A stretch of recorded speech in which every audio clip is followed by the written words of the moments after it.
The girl transmigrated into a love-brained female supporting character. Because her behavior was so different from before, her father thought she was heartbroken by the crown prince. So he arranged a blind date for her with the most eligible bachelor, but she just wants to be a stay-at-home parasite. In her past life, the girl lived under constant pressure, surrounded by traps and deception. She walked on eggshells. So she dreamed of becoming a vicious female supporting character. Even if I suffered endless insults and accusations from others, it couldn't change the reality that I was born with a silver spoon in my mouth. Finally, I was chosen by the reincarnation truck that sweeps the world. When I opened my eyes, I had become the vicious female lead I had always dreamed of. A frown would bring a maid's comfort. Upon waking, a sumptuous breakfast awaited. The girl couldn't believe her dream had come true.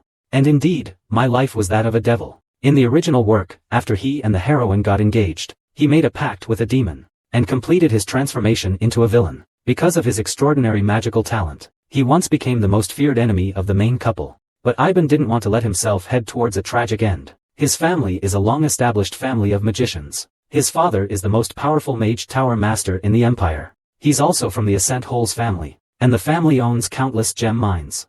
With his stunning figure, exquisite beauty, and exceptional magical talent, he doesn't need any man. He can just lie in bed and fantasize about his perfect future. He only needs to applaud the two protagonists' sweet love from afar. Staying far away from the protagonists will prevent him from becoming a dark mage. At this time, a maid whispered that the Duke has arrived. Ibn jumped up in fright. With a serious face, father questioned Ibn whether he had truly reflected on his actions. It turned out that before time traveling, Ibn had thrown a bomb at the meeting place of the male and female leads in his original world. Therefore, he was confined to his room by the Duke, his father, as punishment. For a week, although it was confinement, Ibn spent his time eating, drinking, and playing in his room. He couldn't help but suspect that his father disliked his laziness and gluttony. I'm quietly reflecting. But father doesn't believe his own daughter can be quiet. He quickly summoned his aide. He asked him to hand those matters over to Ibn. Seeing the aide strongly dissuading the Duke from being so harsh on his daughter, Ibn couldn't help but wonder if even time travel meant overtime. Upon learning it was only a 6-hour workday,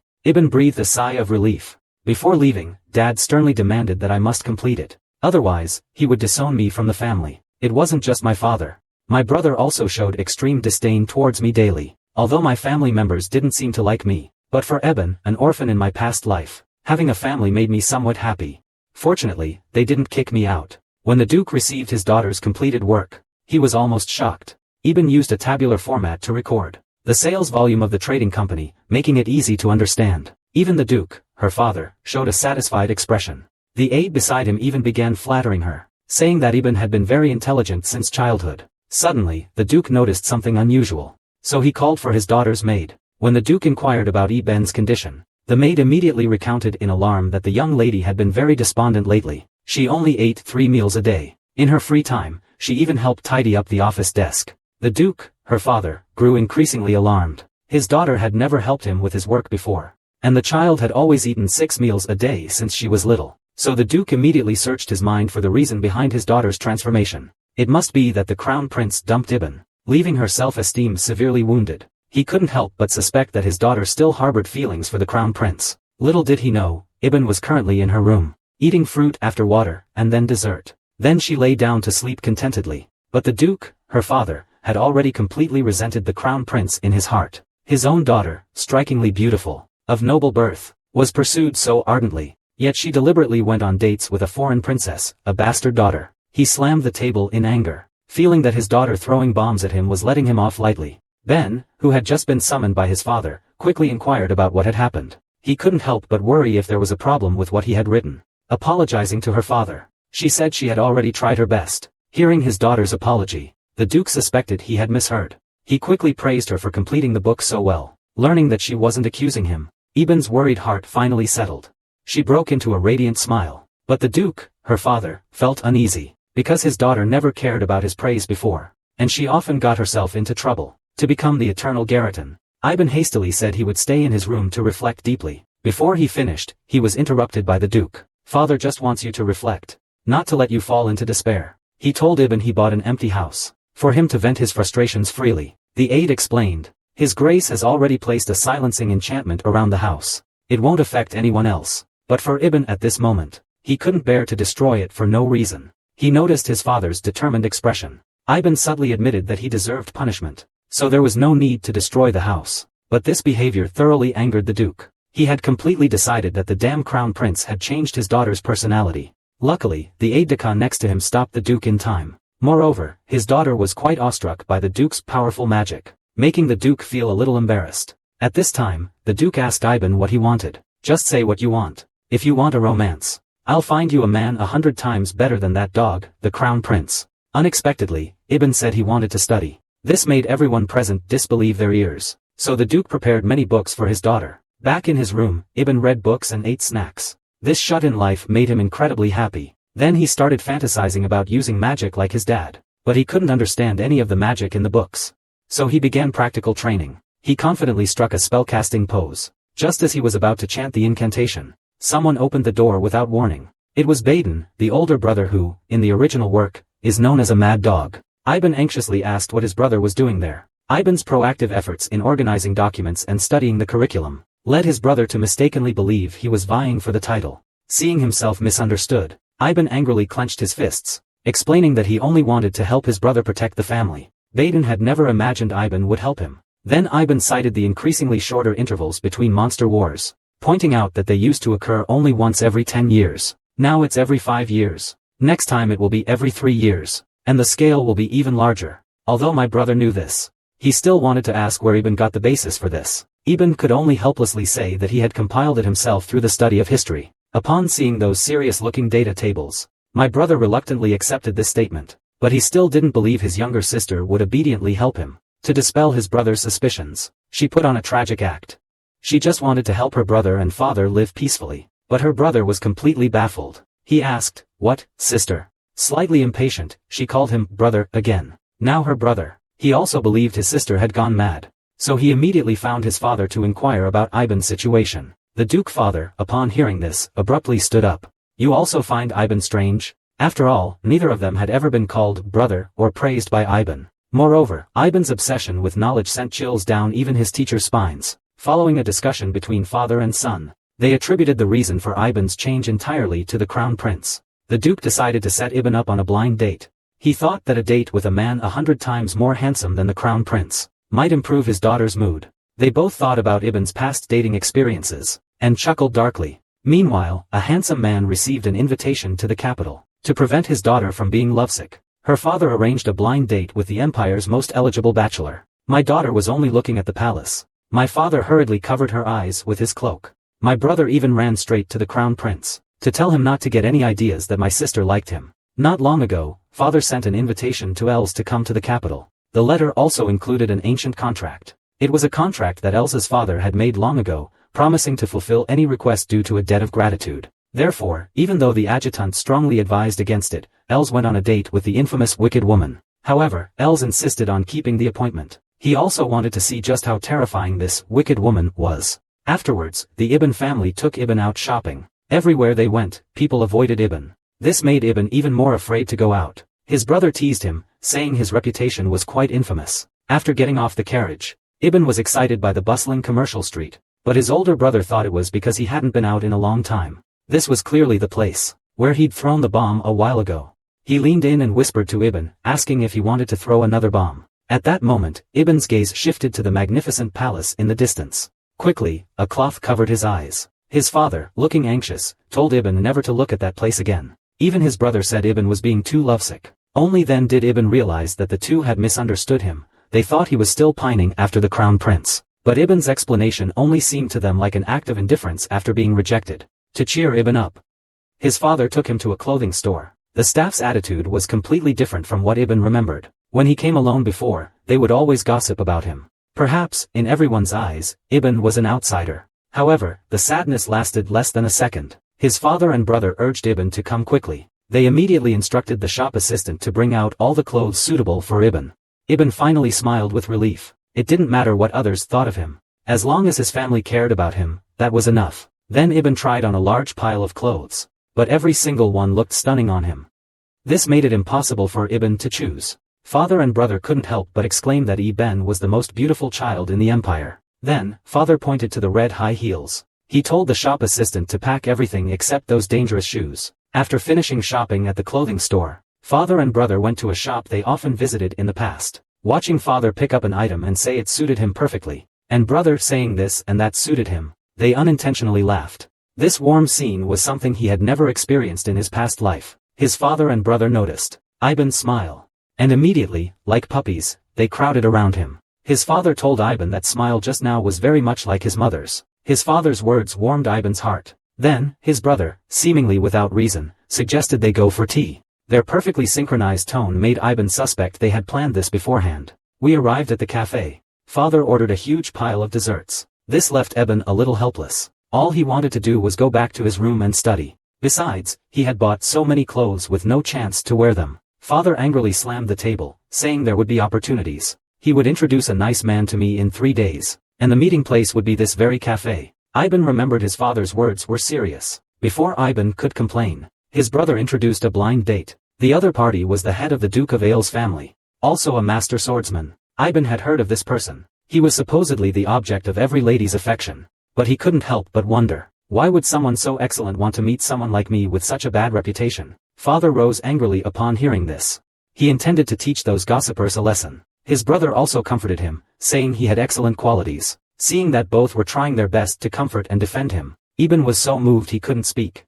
Afterwards, his father and brother had things to do and left early. Iban, who had just been moved by his father and brother, my good mood was immediately ruined by the sight of that blonde-haired guy. He was yawning, acting sluggish. His attitude was completely different from when his father was around. So, Iban got angry and decided to teach him a lesson. He said there was an insect on the other person's arm, then patted his arm.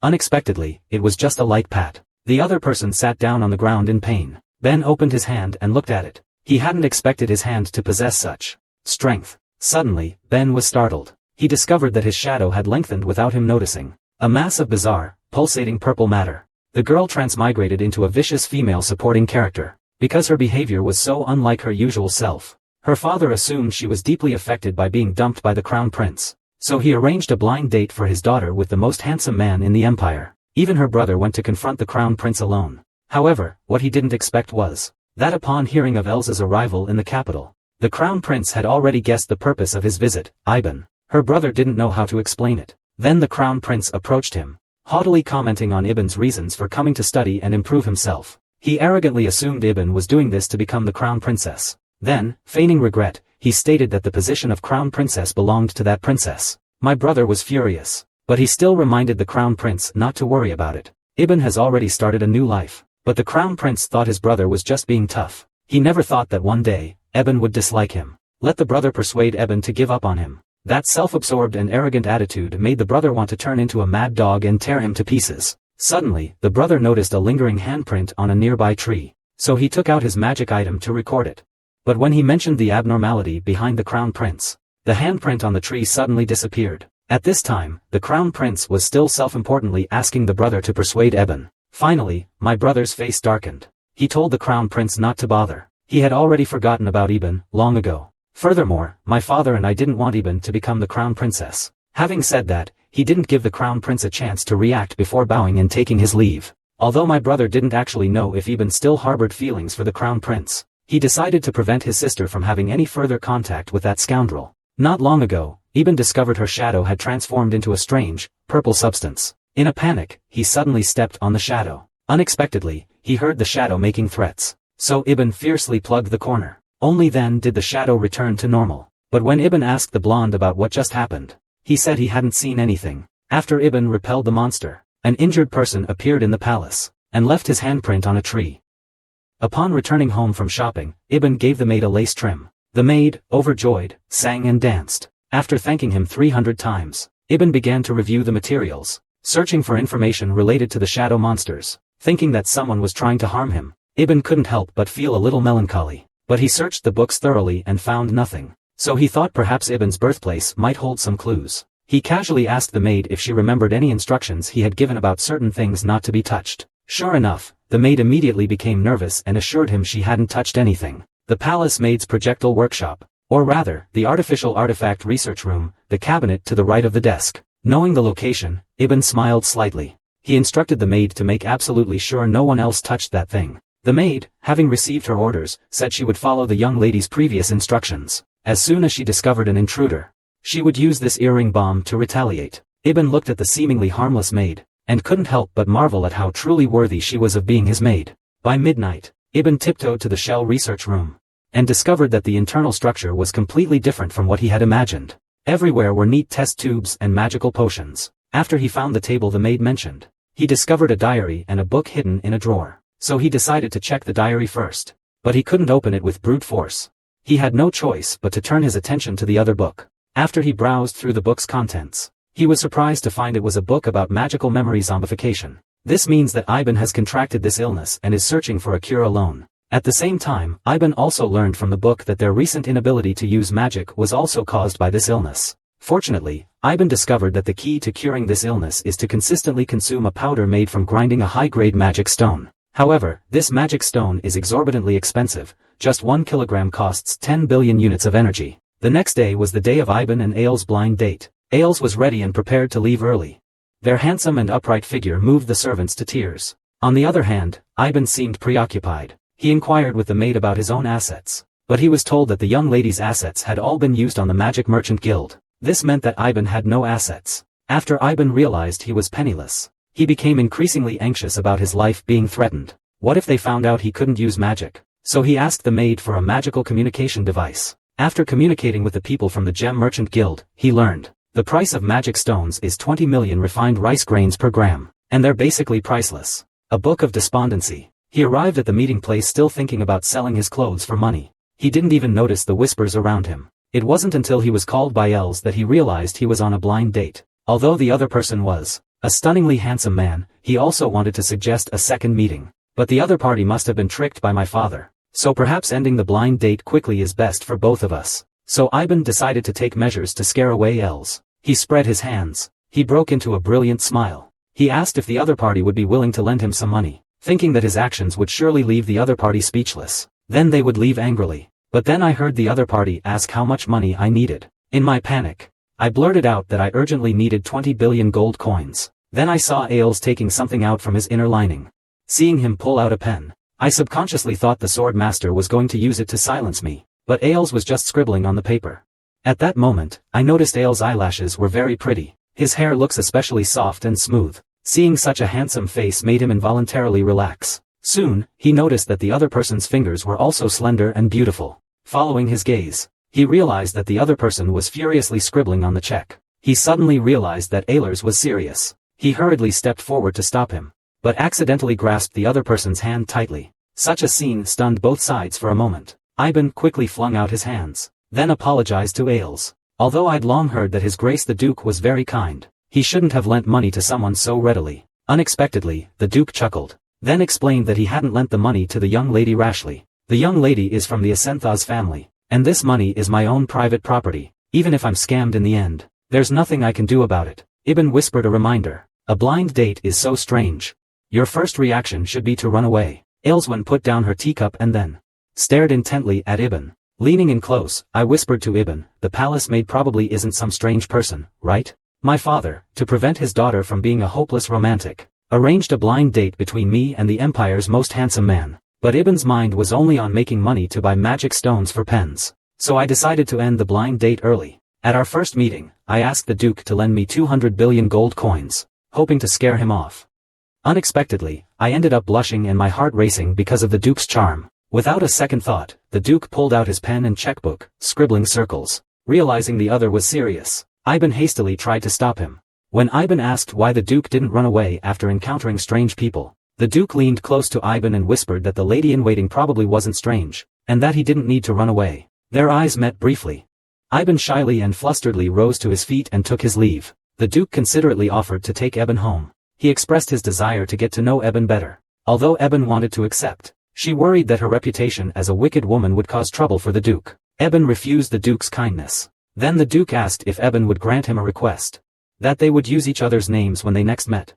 Saying this, he took Eben's hand. The palace maid called me lead name. Then she lightly kissed Ibn's hand. At that moment, Ibn's heart, sealed for 2 lifetimes, finally began to beat. He responded to the Duke's request with a genuine smile. Yes, Lord Lead Name. It made the Duke unable to help but sigh. After the arranged meeting, Ibn arrived at the nearby square. He had only spent a short time with the Duke. I'm very happy too. But the Duke is someone I can't aspire to. I won't see him again. Then, Ibn saw someone approaching him. Judging from the blonde hair, he must be the crown prince. The palace maid is really stubborn.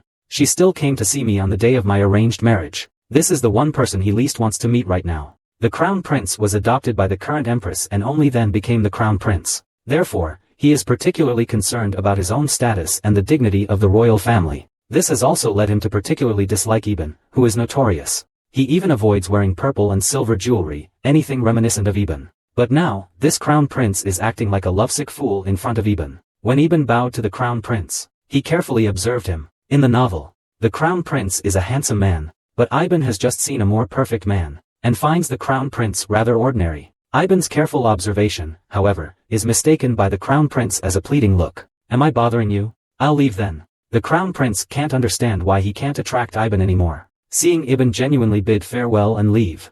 In a moment of urgency, he grabbed Ibn's hand to stop him from leaving. This rude action took Ibn by surprise. Your Highness, you're holding my hand. Only then did the crown prince release his grip. Ibn noticed the growing crowd of onlookers, thinking that if he revealed everything in public, the crown prince would understand his meaning. So he told the crown prince that he had long forgotten about his highness. He swore he would never obstruct his highness in the future. He also apologized to the crown prince for his past actions. But this greasy, blonde man seemed to not understand. He continued to tell everyone how hard he had worked to become the crown prince's consort. Then, even someone as shameless as he was, couldn't help but look displeased. Hearing that the other man had even dragged Duke Ailes into this, Ibn was so angry that he began to tremble all over. Just then, the Duke immediately rescued him, considerately putting his own coat on Ibn. He then shot a cold glare at the crown prince. Upon learning that the other person was Duke Ailes, the crown prince's face instantly darkened. When the three of them formed a stable triangular structure in their predicament, those around them immediately started whispering gossip. Some even said that the Duke and the crown prince were the true lovers, and that Ibn was just a third party. Ibn was speechless and wanted to start a bombing raid. Seeming to notice Ibn's bad mood, the Duke signaled that he wanted to take Ibn away to a quiet place, claiming he had prepared a gift and forgotten to give it to him. Ibn guessed that the other party was deliberately trying to help him out. So he had a bright idea. She intimately linked her arm with the Duke's. She told the crown prince that she was still on a blind date with the Duke. She said she was leaving early to spend some cozy time with him. Unexpectedly, the Duke didn't expose her. Instead, he took Ibn's hand. He confirmed that his relationship with Ibn was exactly as she had said. The crown prince frowned. He watched the two of them leave, arm in arm. He inexplicably felt a sense of frustration that his proud self couldn't accept. He then thanked the Duke for this matter. He said he would find a way to repay his kindness in the future. He knew the Duke had only come to meet him for an arranged marriage at his father's behest. Yet, because of him, so many more problems had arisen. The Duke fell into thought upon hearing this. He thought he had displeased the Duke. Unexpectedly, the Duke strode forward. Suddenly, a handsome, mature face was inches from her own. It was the girl's first blind date, and she was meeting a handsome guy. But she was immediately harassed by a greasy, blonde man who had a crush on her. Luckily, the Duke appeared in the nick of time to save her. After leaving the scene, she wrote a letter to apologize to the Duke. She felt responsible for causing him extra trouble, but she was completely flustered by the Duke's sudden closeness. A tense moment, I could even hear my own heartbeat. I saw those gentle hands gently lifting my hair. I closed my eyes tightly, both excited and afraid. Then the Duke gently removed a fallen leaf from my hair. Then, he asked irrelevantly, didn't you say you'd call me by my name? But I was still lost in the Duke's touch. Seeing the other party still had a calm and composed expression, he secretly wondered in his heart if this behavior would lead to misunderstandings. But after returning home, the Duke couldn't calm down at all. Unconsciously, he added a lot of creamer to his coffee. His mind was full of Ipon's gaze. He even ignored his adjutant's words completely. Suddenly, the Duke asked his adjutant if he had said he was handsome before his blind date. The bewildered adjutant replied that he was still handsome. He'll be handsome in the future, too. This answer displeased the Duke. How am I supposed to believe in your taste with an answer like that? It's not just ordinary people's taste. Then he proactively mentioned how considerate the book was during their blind date. The aide wanted to say that the Duke must have misjudged the situation, but he was interrupted directly. Then the Duke told his aide, I keep having strange thoughts in my head. I don't know why, but I can hear a book calling my name. It's making my head spin. The adjutant casually asked the Duke if he delivered the morning gift. The Duke suddenly remembered. When he was chasing after the prince to give him the gift, he unexpectedly saw Ibn crying before the crown prince.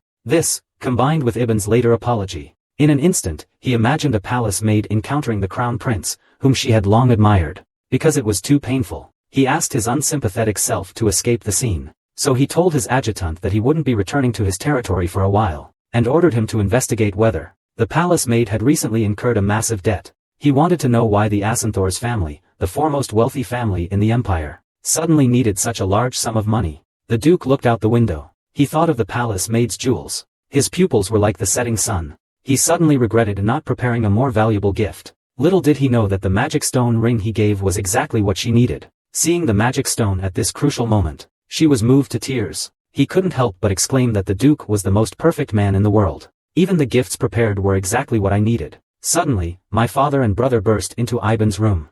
The reason was that they heard the crown prince had appeared at Ivan's blind date. But Ivan was more worried about my father and brother. Lately, they've been so exhausted from their busy work. Ivan's concern made them feel even more guilty. Ivan is suffering outside. Yet he's worried about them. Father apologized for making her go on a blind date. It led to her meeting the crown prince. She comforted her father, saying she was fine. She just felt sorry for the Duke, for being made to go on a blind date with someone like her. Her words were unacceptable to both her father and brother. In their eyes, she was the most excellent and kind child in the family. Ben smiled reassuringly. Then he asked his father to help him forget everything. He wanted to start his career over again. His father and brother both agreed. It was better to invest time than waste it on relationships. However, Ben immediately said he didn't have money to start a career. He asked his father if he could borrow 10 million gold coins. I'll return it with interest in the future. My brother thought it was just the cost of a few clothes, so he planned to give it to his sister directly, but she refused. She would formally borrow the money with an IOU. She aimed to improve her credibility in the eyes of her father and brother. Their father realized his daughter was serious this time, so he agreed. Their family isn't just a family of magicians, but also the owners of the Holes Trading Company. This is a perfect opportunity for my daughter to learn about business. That night, the father called his son, and told him about a book that, besides business, didn't mention anything about a blind date. This surprised the brother greatly. He cautiously reminded his father, a person's heart doesn't change that easily. Perhaps he merely pretended to give up his unrequited love for the crown prince. Father noticed the crown prince's face grow cold again. It's only because the empress adopted him that Adrian became the crown prince. That position could change at any moment. If he were to lose his position as crown prince, he wouldn't ignore our family anymore. My brother clearly didn't expect father to intervene in the royal succession dispute for Ibn. After all, from ancient times to the present, the Asenthas family has never interfered in royal affairs. Father explained that this was only one reason. The main reason was that the princess brought by the crown prince was too strange. My brother also noticed it. On the battlefield, the magical healing ability the princess used far exceeded the ordinary level. Then, the father ordered his older brother to investigate the princess. At the same time, contact the third prince's former and current partners. Simultaneously, invite the girl on a date. But when Eben saw the letter handed to him by the maid, he wasn't happy at all. He even turned ashen-faced in an instant. Cold sweat constantly broke out on his face. Because she is the empire's most notorious wicked woman, he guessed the Duke must have felt it was too humiliating to be betrothed to him. So he sued himself. And the crown prince sent a confession of his past crimes. The maid comforted Ibn. Although he was a bit extreme in the past, the young lady now is gentler than a nun in a convent. After calming down, Ibn decided to see what the Duke was thinking first.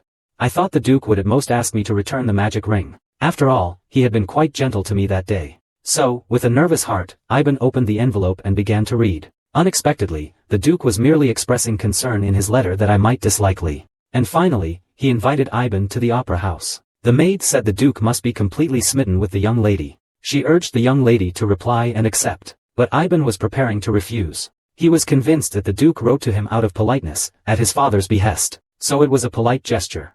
Even though he really didn't want to give up this perfect man. But the Crown Prince's new book was merely a cursory glance. Then the other party actually invited him to the tea party hosted by the princess. He even specifically instructed him not to use magic when he came. Such behavior is treating him like a potential criminal. Besides, he'd already told them he wasn't interested in the Crown Princess. I must stop disturbing myself like this. I even wrote in my letter that the Crown Prince was the worst, most despicable man. On the day of the tea party, the Crown Prince looked around at all the noble ladies present, but he couldn't find Ivan anywhere. He was devastated.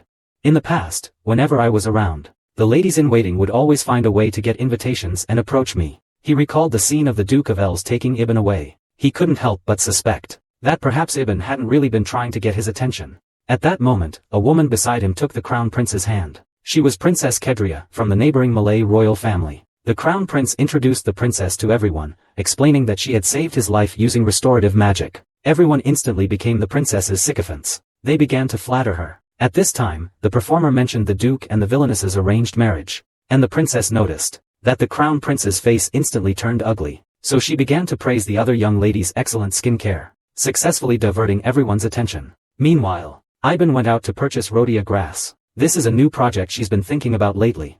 This herb's main use is as a fever reducer. Although there are many more effective materials on the market, rhodiola is inexpensive, allowing for a monopoly with limited funds. And Ibn also learned from the original text of another use it has. In the future, a mysterious skin disease will spread among the nobles, and the illegitimate princess used this herb to successfully turn her unfavorable situation around. The princess at that time distributed the rhodia grass for free, but Ivan didn't intend to do so. He planned to fully utilize the information he learned from the novel to earn himself 200 billion gold coins. At the same time, to sell at a higher price. Ivan planned to package the rhodia grass as a high-end, all-natural, handcrafted cosmetic that could cure skin diseases. After getting off the carriage, Ivan inadvertently glanced in the direction of the palace. The thought of the crown prince holding a tea party just irritated me. I was just about to attend to my work, when dust blew into my eyes, and my pitiful, tear-filled appearance was witnessed by the duke. The man is the dream lover of all women in the empire. He attracts countless female gazes the moment he steps outside.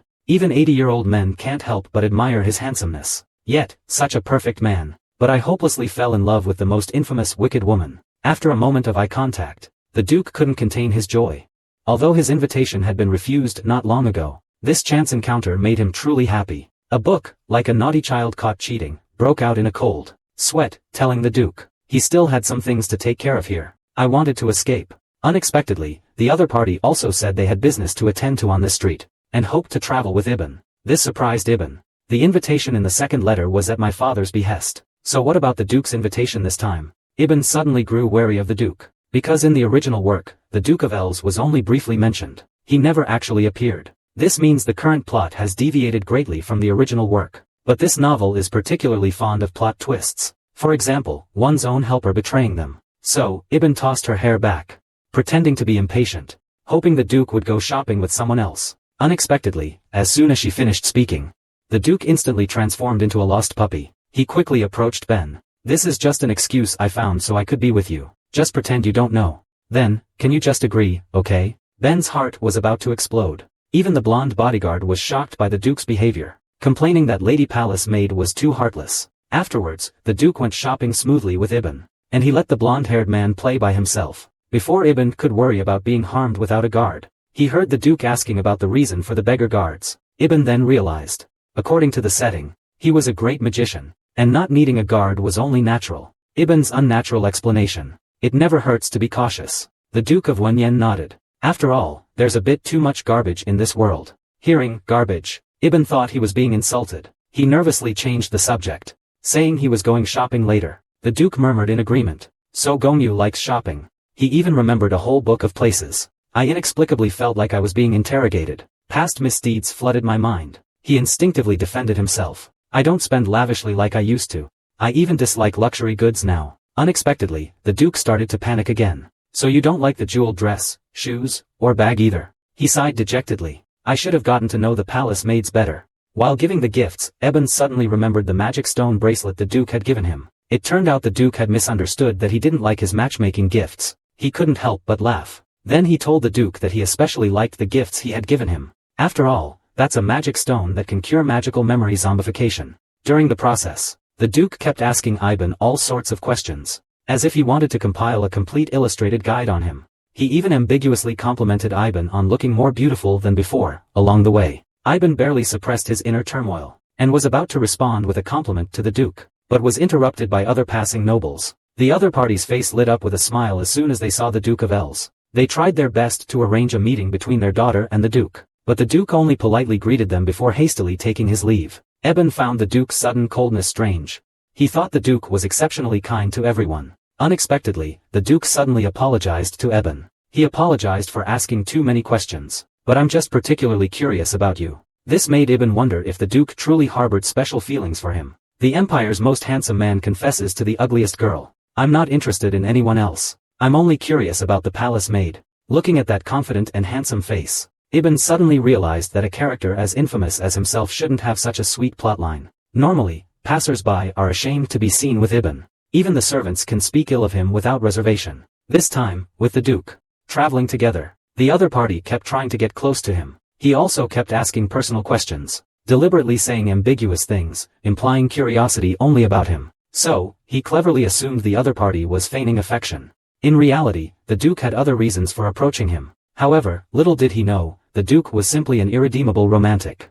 She stole a furtive glance at the man beside her. He exuded an irresistible aura of power and dominance. The Duke was a member of the Royal Secret Investigative Organization. This elite organization was specifically responsible for investigating cases that couldn't be made public, and it was said to have close ties to the 4 great ducal families. She silently calculated in her heart. Aside from the arranged blind date, which was her father's doing, the Duke's other actions might all be missions for the spy organization. In the original work, the Crown Prince also became vicious due to his origins and monitored himself. But thinking about it here, Ivan was suddenly embraced by a man. Strong hands steadily supported Ivan's shoulders. It almost shattered his composure. Luckily, the Duke pointed to the tree in front of Ivan, explaining his concern. Ivan was then able to successfully convince himself. The Duke did this to lower his guard.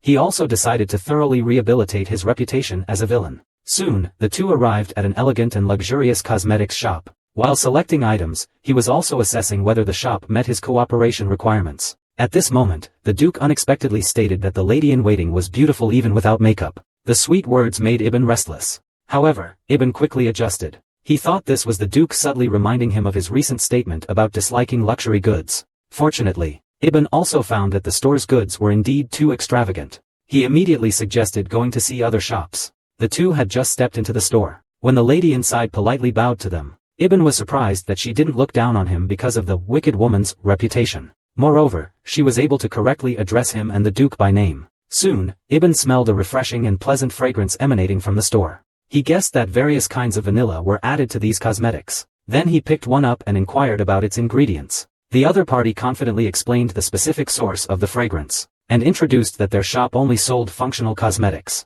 Their ability to process vanilla was outstanding. Saying this, they applied a little to Ibn's hand. Feeling the unique fragrance, Ibn believed that they could successfully produce the Rhodiola rosea cosmetics he envisioned here. Suddenly, he shifted his gaze to the Duke, who was idly doing nothing. Their eyes met.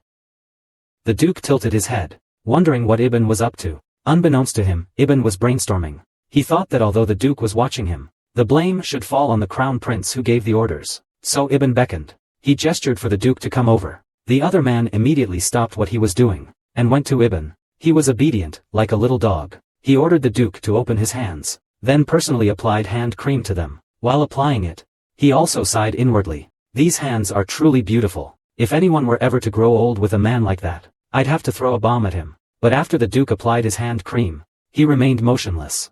Ivan realized her rudeness, and hurriedly explained that she wanted to repay him for the last gift. She ran outside while speaking. He actually gave hand cream to someone who practices swordsmanship every day. I'm such an idiot. In a moment of panic, the Duke said that someone who practices swordsmanship every day needs even better hand care. This finally stopped Ibn from running away. However, news of their date somehow reached the palace tea party, and coincidentally, the Crown Prince overheard it. Hearing this, the Crown Prince immediately became unsettled. He began to ponder the purpose and reason behind their date. Finally, the narcissistic him convinced himself in his heart that it was all the palace maids, trying to make him anxious. Little did he know, in his heart, that evil woman from his past, notorious for her wickedness, was occupying an increasingly larger place. And the Crown Prince's act of leaving the princess alone only fueled the princess's resentment. A palace maid, the princess clearly remembered the Crown Prince refusing even to look at. But from the Crown Prince's behavior and expression just now, she could clearly sense jealousy. The princess picked up a flower with her blood-stained hand. She watched without mercy as the flower withered in her hand. Just then, the princess unexpectedly saw the young princess of the Asenthos family in the courtyard. This was the only person who, after witnessing her healing magic during the war, had distanced herself from her. So he decided to use this person to win back the prince's heart. The unattainable, handsome Duke willingly became a member of the wicked woman's harem. Upon returning home, the Duke asked his adjutant about how to please a woman. But the adjutant first reported to him about the palace maid the Duke had commissioned an investigation on a short while ago. The result was that the palace maid had no debts. Hearing this, the Duke felt his heart sink. He simply didn't know how to express his feelings to a girl who didn't need money or luxury goods. The aide advised the Duke to give up, because since the maid didn't want anything, it meant she was subtly rejecting him. To put it bluntly, the Duke was dumped. But he had already sent a gift. The aide's expression immediately changed. The maid gave Jian. The high walls still leave you some room. Truly a villainous woman as her reputation suggests. Hearing the aide speak ill of his beloved, the Duke immediately issued a grim warning to the aide not to casually discuss the lady-in-waiting. So the aide changed his words. Perhaps the lady-in-waiting is just keeping the Duke as her pet fish. Seeing the Duke's puzzled expression, the aide explained that it was a popular saying in the capital. It means that although I didn't want to develop the relationship further, I still frequently met with those who showed interest in me. Unexpectedly, the Duke didn't get angry at all when he heard this, instead searching his memory for details of his recent date with the palace maid. Then Lu Bu, incessantly surprised, said that it didn't matter if it was Ibn's fish pond. He felt that Ibn, heartbroken by the trash crown prince, had completely closed his heart. So he solemnly instructed his adjutant to deliver an invitation to the third prince to change the situation. In fact, the Duke, having just received a gift from Ibn, still looked very pleased with himself. I would occasionally smell the fragrance of the hand cream on my hands. I heard a palace maid say that the rose fragrance was very suitable for me. The Duke was overjoyed. Looking at the Duke beside me with a radiant smile, the Duke was about to ask me out. But my brother suddenly interrupted him. My brother, looking vigilant, reminded me that the news of my date with the Duke had spread throughout the palace. Then he turned his head and glared at the Duke. He only went through the motions of greeting the Duke 5 minutes later. The unsuspecting Duke enthusiastically greeted his brother-in-law. He shook hands with his brother-in-law. He complimented him on how much he resembled Ibn. He also said he was far more handsome and dashing than the rumor suggested. The aggressively approaching brother instantly had his killing intent weakened by this unexpected praise. Seeing this, Ibn couldn't help but marvel at the Duke's charm, which appealed to both men and women. But when the brother heard that the Duke wanted to invite him and Ibn to dinner, he became wary again. Then he decisively rejected the Duke's offer. He explained to the Duke that his sister had made up her mind to start a new life. Don't mess with him out of curiosity. He's already said he won't date again. He wants to focus on self-improvement. Ibn was reluctant to admit. After all, he wasn't really dating the Duke. But as soon as he saw the adorable Duke, he was too ashamed to speak. So his brother took the initiative to leave with his sister.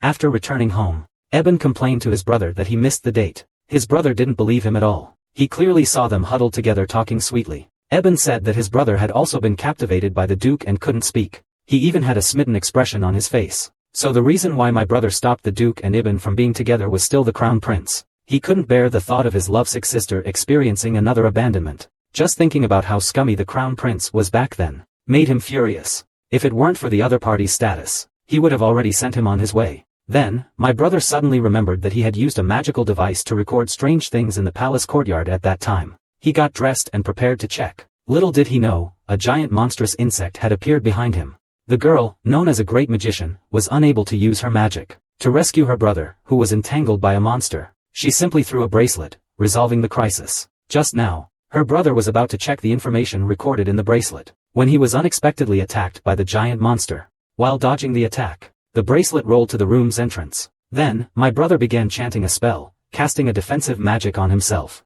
He hoped to hold out until others could come to his rescue. Unexpectedly, the monster preemptively used its magic to sever the connection between this place and the outside world. And the monster was incredibly powerful. Furthermore, the monster was incredibly strong. The defensive magic wouldn't last much longer. Then, Ibn seemed to hear something. After questioning the maid, she claimed to have heard nothing. Just as Ibn thought it was a hallucination, another loud sound reached his ears. So he decided to find the source of the sound. He ended up finding it at his brother's room door. He pressed his ear against the door to try and figure out what his brother was up to. He suddenly tensed up. He immediately ordered the maid to quickly summon someone. Because he was quite certain he had heard the cries of the magic house and the sounds of magical incantations. When he opened the door, the state of the room startled him. His brother, Ibn, arrived. He then asked him to use attack magic to assist. But what he didn't know was that Ibn was completely incapable of using witchcraft. Just then, the monster spat venom at Ibn. But Ibn wasn't harmed. His brother had used defensive magic to protect him. But the next moment, the monster broke through his brother's defense. Ibn knew that he had weakened his brother's defense by drawing on his magic. He wanted to help his brother, but his body trembled uncontrollably. Meanwhile, his brother was still struggling against the monster. All along, he considered Ibn a skilled magician. Perhaps it was because he saw a monster for the first time, that his body froze. But his brother alone couldn't defeat the monster. So he yelled at Ibn to snap out of it. The monster seized this opening. He was hit with the monster's paralyzing poison and couldn't move. Soon, he was tightly entangled by the monster. Perhaps he would meet his end here. But he wanted to try, no matter what, to let Ibn escape. At this critical moment, Ibn noticed the bracelet at his feet. So he used all his strength to hurl it at the monster. The bracelet hit the monster right on the head. Ibn wanted his brother to escape immediately. The monster was knocked to the ground by his single blow. Then, at the little maid's call, reinforcements finally arrived, and at the same time the monster fell. The princess, who was controlling the monster from afar with a magic orb, was also injured. Blood flowed continuously from her nose. Because the end of the contract with the monster would shorten her lifespan, she couldn't believe that her monster could be killed simply by a bracelet. Last time, the shadow he summoned was defeated, so it doesn't count. This time, the high-level monster summoned to attack Baden is the real deal. He couldn't help but feel a chill run down his spine. He clearly severed the connection using black magic. Why could the palace maid still appear in time? It was as if she knew his plans beforehand. But he gritted his teeth in defiance. He thought it was just a coincidence. But this time, the price paid was simply too great. So he decided to test the palace maid himself, to see if she truly knew something. Meanwhile, the father witnessed the plot to attack his daughter and son. He still couldn't believe such a thing would happen in his own home. His son confirmed it appeared suddenly after he finished bathing. Perhaps it entered his room through the window. But Ibn said the window was tightly shut at the time. Could this monster have followed him home all the way from the battlefield? But my father thought that was impossible. Because these creatures are bound to dark mages through contracts made at a cost. A close connection forms between them. They can't be separated by a great distance. This means the dark mage is in the capital. Hearing this news, Ibn couldn't help but feel nervous. His life could be in danger at any moment. He guessed that the shadow monster that had attacked him was also the work of the dark sorcerer. Thinking that his father was the master of the magic tower, he should know something about the dark sorcerer. Just as he hesitated whether to ask, he suddenly remembered that in the plot, Ibn would eventually become the dark sorcerer. He couldn't help but start daydreaming. Perhaps the original body became the dark sorcerer not for himself. This made him feel dejected. I thought as long as I didn't become a wicked woman, I wouldn't turn evil. Then father asked how the monster was defeated. Brother took out a transforming bracelet and explained that he used it to defeat the monster in one blow. Father looked incredulous and asked if it was true. After learning it was true, he asked why magic wasn't used. I didn't know how to answer. I wondered whether I should take this opportunity to confess. The best case scenario is that father immediately buys 20 billion magic stones. The worst is that both brother and father would dislike me because of it. I realized my trustworthiness in their eyes wasn't high enough. So I gave up. And just then, my brother took the responsibility. He said that because he was caught by the monster, using magic in that situation would have injured him. But Ibn knew that before that, I had many opportunities to use magic. Did my brother know I couldn't use my magic? So he was covering for himself. Afterwards, the brother gave Ibn a knowing smile, confirming that he was indeed protecting him. This moved Ibn a little. It turned out his brother had always been very good to him. After hearing his brother's words, the father believed Ibn had used brute force to defeat the demon,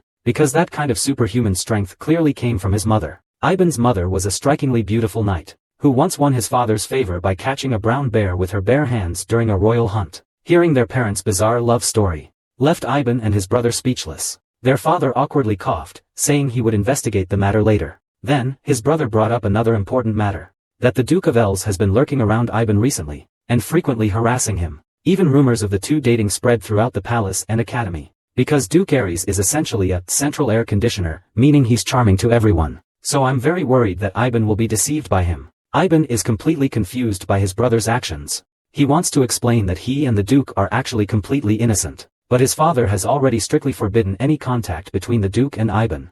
If he dares to even glance at Ibn again, I won't let him off. At this moment, a servant's report came from outside, saying that a guest had come to visit the palace lady. This news made both her brother and father quite surprised. It was the first time she had visitors in her entire life. Meanwhile, the princess was standing at the entrance of the mansion, holding a gift box. The girl, after unknowingly becoming the female lead's rival, was directly confronted by her. While drinking tea, she carefully observed. They say the heroine is as cute as spring sunshine. Just seeing her makes one feel warm. She also possesses the ability to calm monsters. Now, such a fantastical character appears before Ibn, but he doesn't remember this plot from the original work. The two remained silent for a long time. Finally, the heroine put down her teacup, and got to the point. I apologize for this sudden visit, and thank you for your warm hospitality. Actually, I thought your highness wouldn't see me. I also know that you don't like me. The female lead's opening remarks are full of green tea vibes, leaving Ibn speechless. But to ease her hostility, Ibn admitted that he disliked the princess in the past. But there's no reason to hate you anymore. But the female lead's eyes suddenly filled with tears, as if she didn't understand. She asked what Ibn meant. Is it that you're very confident in winning the crown prince's heart? Ibn was completely dumbfounded. Actually, the female lead isn't really naive and innocent. She had three purposes for this visit. First, he needed to confirm how well the lady-in-waiting knew him. Second, he had to destroy the bracelet with his fingerprints, the evidence linking him to Baden. Third, he had to ensure the lady-in-waiting could no longer hinder him. He deliberately said irrelevant things to avoid suspicion. Then he immediately brought up the lady-in-waiting's arranged meeting with the Duke of Els. He then pretended to be dejected. I thought she was trying to forget the Crown Prince. I thought it was because the palace maid approved of my relationship with His Highness. To this, I calmly replied, that I indeed have no feelings for the Crown Prince. Then why did you deliberately make yourself so conspicuous in front of His Highness? The palace maid deliberately chose an area close to the palace to meet with the Duke, so that the news would spread instantly. I heard this as a common method in social circles, to attract attention by being rumored to be romantically involved with an influential person of the opposite sex. Madam Palace Maid, do you admit that you sought the Crown Prince's attention by exploiting the naive and innocent Duke Isles? The heroine's words are merely a smokescreen to achieve her goal, but they've completely unnerved Ibn. They also infuriated her father, who was eavesdropping at the door. Luckily, her brother stopped him from barging in and attacking the green-teed girl. Brother urged father to calm down, because if he intervened, it would only make Ibn more embarrassed. But father couldn't swallow his anger. He inquired about the news regarding the previous contact with the third prince. Meanwhile, the third prince had received letters from father and Duke Ehlers, but he unhesitatingly burned all the letters. He didn't intend to have further contact with the two dukes, because he wants to protect his and his mother's comfortable life. 18 years ago, the Empress of the Empire lost her two sons. Having no heir, he adopted the fourth prince, Adrian, as his son, and made him the crown prince. But according to the order of seniority, the third prince should have inherited the throne. Even the ministers were whispering amongst themselves. Why did the Empress abandon the exceptionally talented third prince, and choose the unremarkable fourth prince as crown prince? Therefore, the ministers offered advice to the emperor. Afterwards, the third prince was summoned by the emperor because of this matter. But the emperor, citing the third prince's haggard appearance, sent him to the doctor for medicine. The doctor at the time told the third prince not to tell anyone about this. The young third prince immediately understood what kind of medicine it was. He was very scared, but he had no choice. However, after he drank the medicine, nothing happened. The bottle only contained ordinary water. But his mother suddenly vomited blood and collapsed. Although her life was saved, his mother suffered intellectual regression due to the aftereffects of the poison. So the third prince doesn't want to fight for the throne anymore. Not only because his life was bought with his mother's sacrifice, but also because in the empire, the emperor and the empress are the same person. He absolutely cannot defy the emperor anymore. To be able to be with his beloved palace maid, the cunning duke decides to build a good relationship with his future father-in-law. He travels alone to the magic tower and coincidentally meets Ibn's father. Not long ago, the third prince refused to meet my father on the grounds of ill health. Father was furious. He believed the third prince also knew that a weakling couldn't protect the current peace. Just as he was inwardly mocking the third prince's naivete, he bumped into the Duke of Ailes, who had been waiting. Ailes apologized for blocking his path. After my father accepted the apology, the Duke of Ailes deliberately mentioned his identity. Isn't this Lord of the Magic Tower? Long time no see. But his father didn't recognize the man before him. So, Ailes introduced himself. My name is Lednane. Ailes then politely bowed, under his father's surprised gaze. His father awkwardly praised Ailes, saying he'd grown into a handsome young man, just like a modern duke. Ailes thanked his father, saying the Lord of the Magic Tower was still the same as when he'd last seen him as a child. Not a bit older. But his outstanding appearance and excellent eloquence made the father wary. He suddenly regretted letting his precious daughter go on a blind date with such a smooth-talking man. Then, Ehlers stated his purpose. He wanted to see if there was any beginner-friendly magic in the Magic Tower. But the father was doubtful.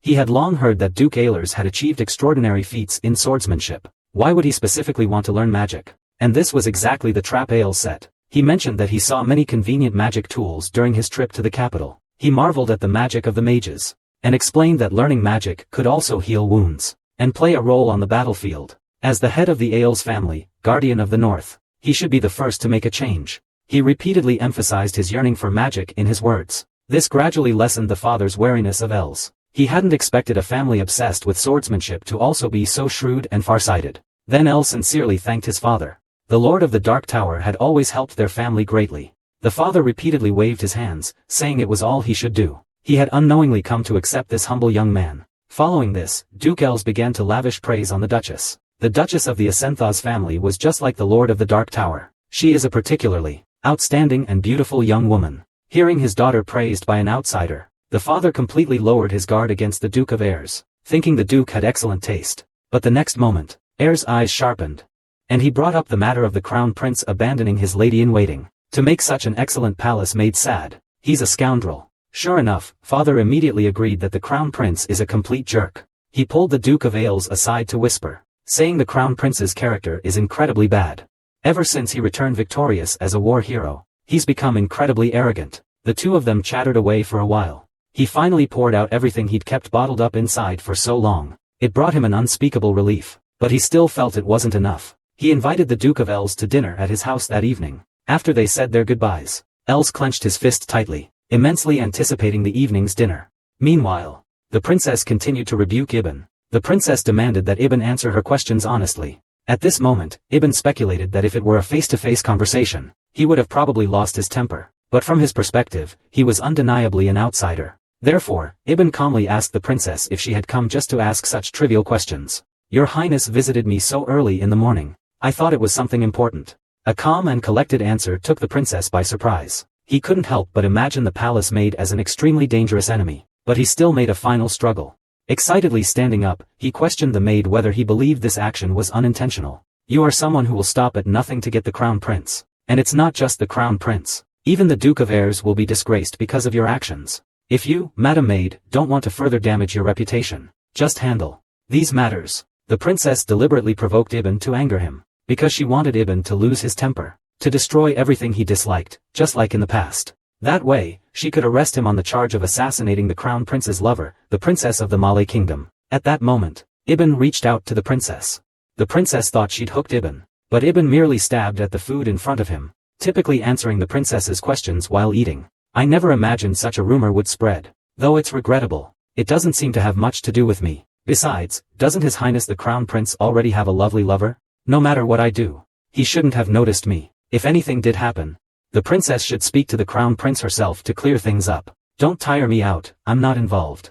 Princess Wenyan blushed. A grand wedding. Just then, my brother walked in. Princess, stop it right there. If I hear you insult my sister again, I won't let you go. The princess glared at Baden. Just a short while ago, she didn't even acknowledge the maid as her sister. Now she's acting like a protective older sibling. But even so, it was time for him to retreat. So he apologized to the maid. I didn't control my emotions well. I said a lot of things I shouldn't have. Then he gave me a gift. This is something he received from His Royal Highness, the Crown Prince. My brother impatiently asked me to explain. The princess immediately started to cry. She said this gift was actually prepared by the Crown Prince for a palace maid. I only found out after reading the accompanying letter. I don't intend to make amends for my mistakes today with this gift. I just hope the palace maid knows I didn't mean any harm. With that, the princess left directly, and after confirming that the green tea had truly left, the brother incredulously asked, "You actually let that person go unscathed?" Ivan chuckled after hearing this. He had known all along that his brother was eavesdropping at the door. If I really did something outrageous, I'm afraid my brother wouldn't be able to handle it. Although that's what I said. Ivan is actually very grateful that his brother appeared to help him clean up the mess. Because the princess's words at the time made him furious. If it were the original me, the other person would probably be bedridden for life. Then my brother suggested that I go throw away that gift. But Ibn refused his brother's kindness, because he was very curious about what was inside. Something that could even anger the princess. The Duke was invited to dinner by his father, to see his beloved girl as soon as possible. He arrived at the mansion gate early before it got dark. He purposefully brought a bouquet of flowers, just as he expected to see Ibn tonight. The upstairs window was suddenly opened by Ibn, but the Duke hadn't even had time to be happy for 2 seconds. When he saw Ibn throwing something at him, it seemed to be a piece of jewelry. Immediately, the jewelry provided him with a fireworks display before his astonished eyes. A short time ago, the princess retreated from Ibn's house in disgrace. But in fact, he had secretly had his familiar find the bracelet's location. However, to avoid suspicion, the princess didn't immediately order her familiar to destroy the bracelet. She just had it keep watch, waiting for an opportunity to destroy it. After solving the bracelet problem, the princess's only remaining problem was Ibn. Although she had been hearing rumors of the handmaid's change, she and the crown prince had never believed that someone could change so easily. But after seeing the handmaid today, the other party was indeed not the wicked woman she knew. Even when she lied and claimed the gift was from the emperor, she showed no sign of wavering. This time, the princess's gift was a bath liquid she specially designed to please those foolish nobles. It makes the skin radiant. Called the sun spring water by the nobles, but frequent use induces an unsightly skin disease, and that's when she can appear as a savior, freely offering them a cure for the skin disease. In this way, the nobles would praise themselves. She originally planned to use the same method to subdue the palace maid, But now, the palace maid's behavior made her unsure whether she would use the bath liquid. Just as the princess was at a loss, Smo asked the princess if the other party was unwilling to help, because at the time, when the princess was about to leave, he secretly observed and discovered that the other party was enveloped in a strong aura of dark magic. He thought the princess wanted to win her over. These words instantly enlightened the princess. So the maid, like him, was a dark magician. Only this could explain how he so easily discovered her plan. And the princess quickly thought of a way to deal with the maid. She would report this to the royal family. For the sake of becoming the crown princess, even if the other person was of the same kind as her, she would show no mercy. Ibn opened the gift left by the princess. Inside was a letter written in the crown prince's forged handwriting. Seeing the letter, Ibn was inexplicably angered by the scoundrel crown prince again. He felt that the princess's arrival to demand an explanation was understandable, so he decided to throw away the bath liquid, which looked very expensive. At that moment, a maid entered and told Ibn that the cosmetics shop had agreed to cooperate on processing rhodiola rosea. Now they only needed to decide what kind of product to make. Suddenly, Ibn looked at the bath liquid in his hand and listened. He said that this bath liquid is very popular among the nobles. Moreover, the demand for bath liquid will also increase in summer. It's a great opportunity to capture the market. So Ibn immediately decided to produce bath liquid. Only then did the maid notice the bath liquid in Ibn's hand. "Your Highness, is that the sun spring water you're holding? It's said to be a treasure that can instantly make your skin as smooth as silk. Even now, it's hard to buy it even with money." Wenyan's eyes lit up immediately. She asked how much it was worth. The young maid thought for a moment and guessed that it would cost 10 million gold coins a bottle now. Learning that the bath liquid in her hand was more precious than gold, this instantly dispelled the thought of throwing it away. He carefully put it back in the box, thinking of finding a chance to sell it. When the maid asked if it was a gift from the Duke of Els, Ibn immediately stopped what he was doing. The scene of applying hand cream to the Duke at the cosmetic store flashed through his mind. He realized that his actions with the Duke were indeed like a date. Ibn blushed crimson with shame, but he still claimed he had no connection to the Duke. The maid clearly didn't believe him. If it were her, she would send gifts every day. After all, he had no reason not to be captivated by such a perfect palace maid. He was flattered beyond measure by the maid's sweet talk. However, he suddenly saw a dazzling red light burst from the maid's earrings. Without a second thought, he snatched the glittering earring from the maid. Then he ran desperately towards the window. The moment Ibn threw the earring, he had calculated that no one would be passing through the courtyard at that time. But he had overlooked one variable. As the earring fell directly towards the Duke of Els, Ibn's mind completely blanked. He didn't know what to do. A violent explosion echoed from the courtyard into the room. The man had simply come to his beloved's home for dinner in broad daylight, only to be greeted with an earring bomb. The smoke from the explosion made Ibn cough violently, but he quickly remembered that the Duke had been downstairs when he threw the bomb. Frantically, he ran to the window and called out the Duke's name. He then saw the Duke standing unharmed, sword in hand. It seemed he had used his swordsmanship to deflect the blast. Ibn was relieved the Duke wasn't hurt, but the next moment, he saw the Duke staring intently at him.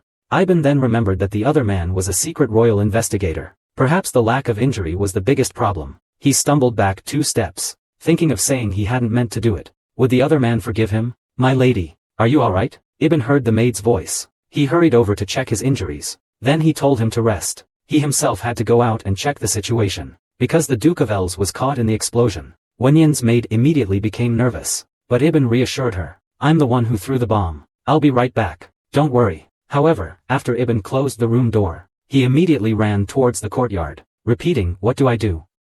300 times in his mind. Usually, my minor mischief was fine, but this time, I threw a bomb in front of the investigators. As soon as I went downstairs, I found the entrance surrounded by a crowd of onlookers. Ibn instantly collapsed to the ground. This matter is truly serious. When Ibn arrived at the courtyard, everyone instantly made way for the young master, Ibn. They hadn't expected that the palace maid, who always showed indifference towards the family, would be here. Taking advantage of this moment, Ibn observed the courtyard. Finding it wasn't as chaotic as I'd imagined, I felt a little relieved. The next moment, the blonde guard rushed out to explain. The explosion happened to occur during the Duke of Els' visit.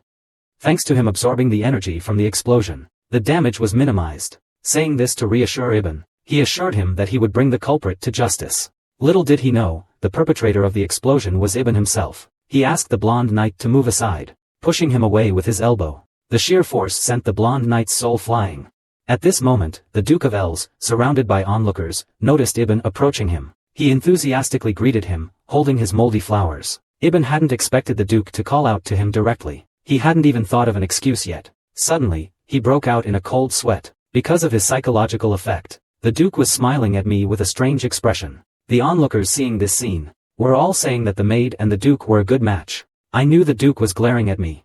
How are we a good match? Taigua, half-faced with embarrassment, asked the Duke if he was injured. I'm fine, but I didn't expect that at the time. So I accidentally ruined the roses I was going to give you. Ibn was a little surprised. Why would I give myself flowers? I thought perhaps the Duke had a habit of not coming empty-handed. As his blind date, accepting them would be the polite thing to do. So he took the flowers from the Duke. You said these flowers are for me? Then I'll take them. These flowers would be perfect for decorating the room. The Duke, hearing that Ibn wanted to decorate the room, immediately offered to go buy more flowers. Ibn hastily refused, asking the reason for his visit. Upon hearing that he was invited to dinner by his father, and looking at the bright sun, Ibn was completely dumbfounded. I can only laugh it off. His Grace arrived early. At this time, the captain of the guard came to them and saluted. He asked the lady-in-waiting if she had any clues about the explosion at her home. He had already asked the Duke of Els, but he said he knew nothing, and no strong evidence was found at the scene. I'm surprised the Duke didn't expose me. The Duke shrugged.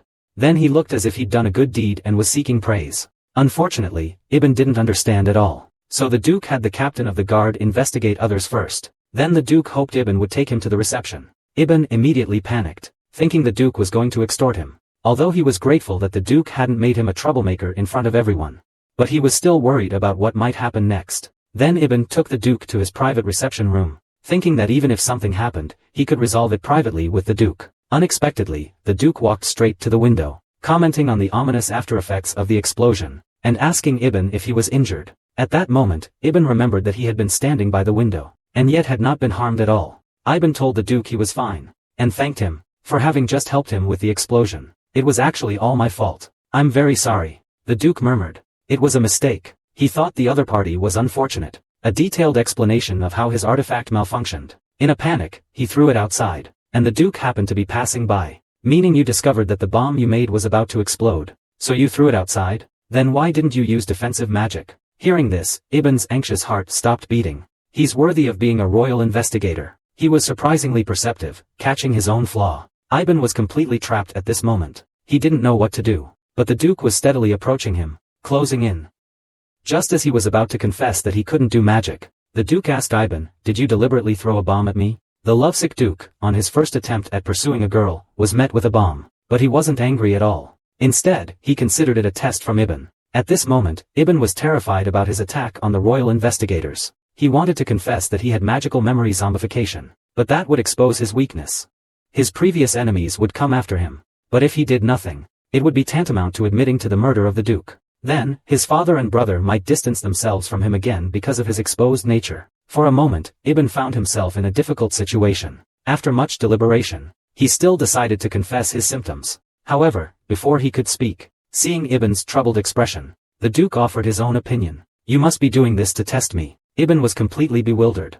I suspect the Duke was blown away by himself. It turns out that after the Duke learned that his feelings for Ibn were more than just curiosity, he made up his mind to be the most special fish in Ibn's pond. Because he had never left his own territory, he knew very little about Ibn's past. So to make up for the time he and Ibn didn't spend together, the Duke began frantically searching for information about Ibn. However, the more he learned about Ibn, the more he felt this, the more he sensed that beneath Ibn's outrageous behavior lay a crazed love for the Crown Prince. But the Duke believed from the bottom of his heart that he was superior to the Crown Prince. He simply lacked an opportunity to prove it to Ibn. So when the Duke saw the red light burst forth from Nameless, he felt no fear whatsoever. There was only joy and a touch of apprehension. He thought it was a test from Ibn.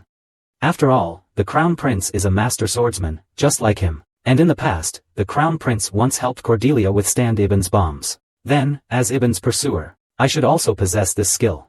So the Duke reassured Ibn. No matter the reason, he wouldn't blame the lady-in-waiting. Seeing the Duke's masochistic look, Ibn invited the Duke to sit down and talk. To clear up the misunderstanding, Ibn then asked the Duke what he meant by the experiment he just mentioned. The Duke calmly swirled his wine glass, glancing at the swordswoman beside him. "Aren't you trying to confirm my strength?" He then smiled and asked Ibn. "The situation should be about the same, right?" At that moment, Ibn nervously glanced at the Duke's sword. His mind raced, trying to figure out what the Duke was referring to. Perhaps the Duke was talking about the incident where he threw a bomb at Kodria. The Crown Prince protected Kodria at the time. But what did that have to do with the experiment? Suddenly, he had an idea. The Duke might have guessed that he knew about his identity as a royal investigator, so he mistook him for deliberately creating a situation similar to that incident. This was a test to see if he was the Crown Prince's secret investigator, and the Duke's composure just now was actually a silent form of pressure on himself. The goal was to tell Ibn that he couldn't escape his surveillance, no matter what. Ibn's face grew increasingly grim. Then, with feigned sincerity, he apologized to the Duke. He admitted that he had indeed been testing the Duke. But now I truly regret it. I beg for your grace's forgiveness. Then I also pleaded with the Duke to never tell you about this. Unexpectedly, the Duke suddenly asked Ibn gloomily, inquiring who he was referring to. Upon hearing the Crown Prince's name, the Duke put down his wine glass. I don't understand why you would mention the Crown Prince here. Ibn subconsciously thought the investigator was reporting to the Crown Prince out of a sense of duty. I was both testing and making demands.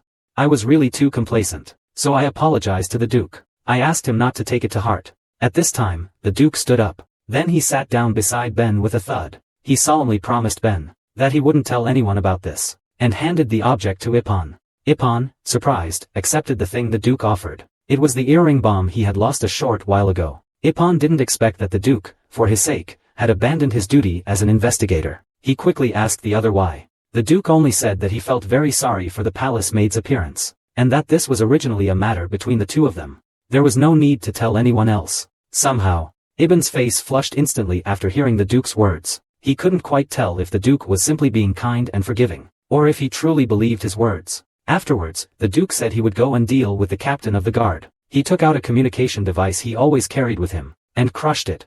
He would tell them that the explosion was caused by his communication device. Ibn was doubtful. Didn't the Duke just tell the other person that he knew nothing? The Duke confidently reassured Ibn. Although he was just playing the fool in front of the maidservant, he was the head of the L's family in front of others. Seeing the Duke fabricate lies for him, Ibn's heart pounded. It seems the Duke is only this special to him. However, the next moment, the Duke intimately asked Ibn if he could grant him a request. To protect his beloved girl, the lovesick fool, the Duke took all the blame for Ibn's mistakes, all to get Ibn to grant him a small request. A short while ago, his brother learned about the terrible bomb attack at home, so he asked the captain of the guard about what happened. According to the captain of the guard, the explosion was caused by a malfunctioning magical item carried by the Duke of Els. Hearing this, the brother breathed a sigh of relief. He inquired about the Duke's safety and whereabouts, but he didn't notice the guard captain was shivering as he spoke.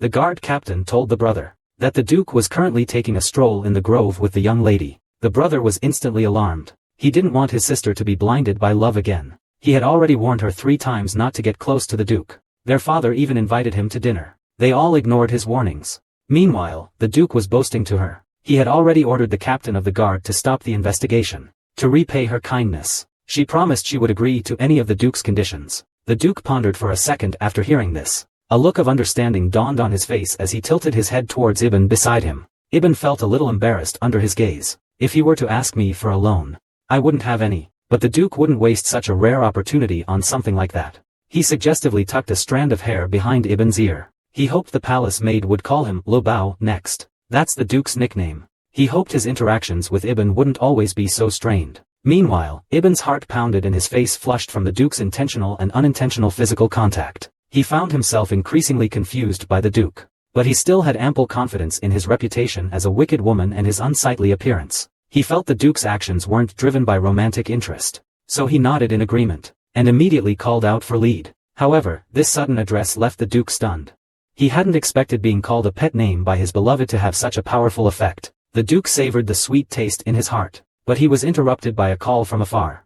He saw his brother running towards them, out of breath. Luckily, Ibn was there to support him, preventing him from falling. But once his brother caught his breath, have Ibn leave immediately. He needs to have a private conversation with the Duke of Els. Ibn worried that a conflict would erupt between his brother and the Duke. He didn't want to leave. However, unexpectedly, the Duke of Els also wanted to speak privately with his brother. With no choice, Ibn could only return to the manor. After Ibn left, the brother sternly warned the Duke not to approach his sister. The Duke simply listened calmly. Then he showed his characteristic charming smile. I understand why the young Duke would say that about himself. He had absolutely no intention of harming Ibn. Please rest assured. For a moment, the brother was captivated by the Duke's charm again. He felt that the Duke's words were sincere, so persuasive. Before he could react, the Duke leaned in close. Then, gripping his brother's shoulders, I hear the young Duke is incredibly knowledgeable in magical theory, and a skilled teacher. It turns out the Duke, to be properly together with Ibn, had long ago investigated his brother and father, knowing how to win their favor. At the dinner that followed, the Duke of Els and my father were getting along famously. I couldn't help but wonder what charm the Duke had used on them. Seeing the Duke holding forth at the table, I felt a universe separated me from them. Then I suddenly heard a low murmur of voices. The maids outside were whispering that the Duke was like a son-in-law who had come to propose marriage. I found it absurd.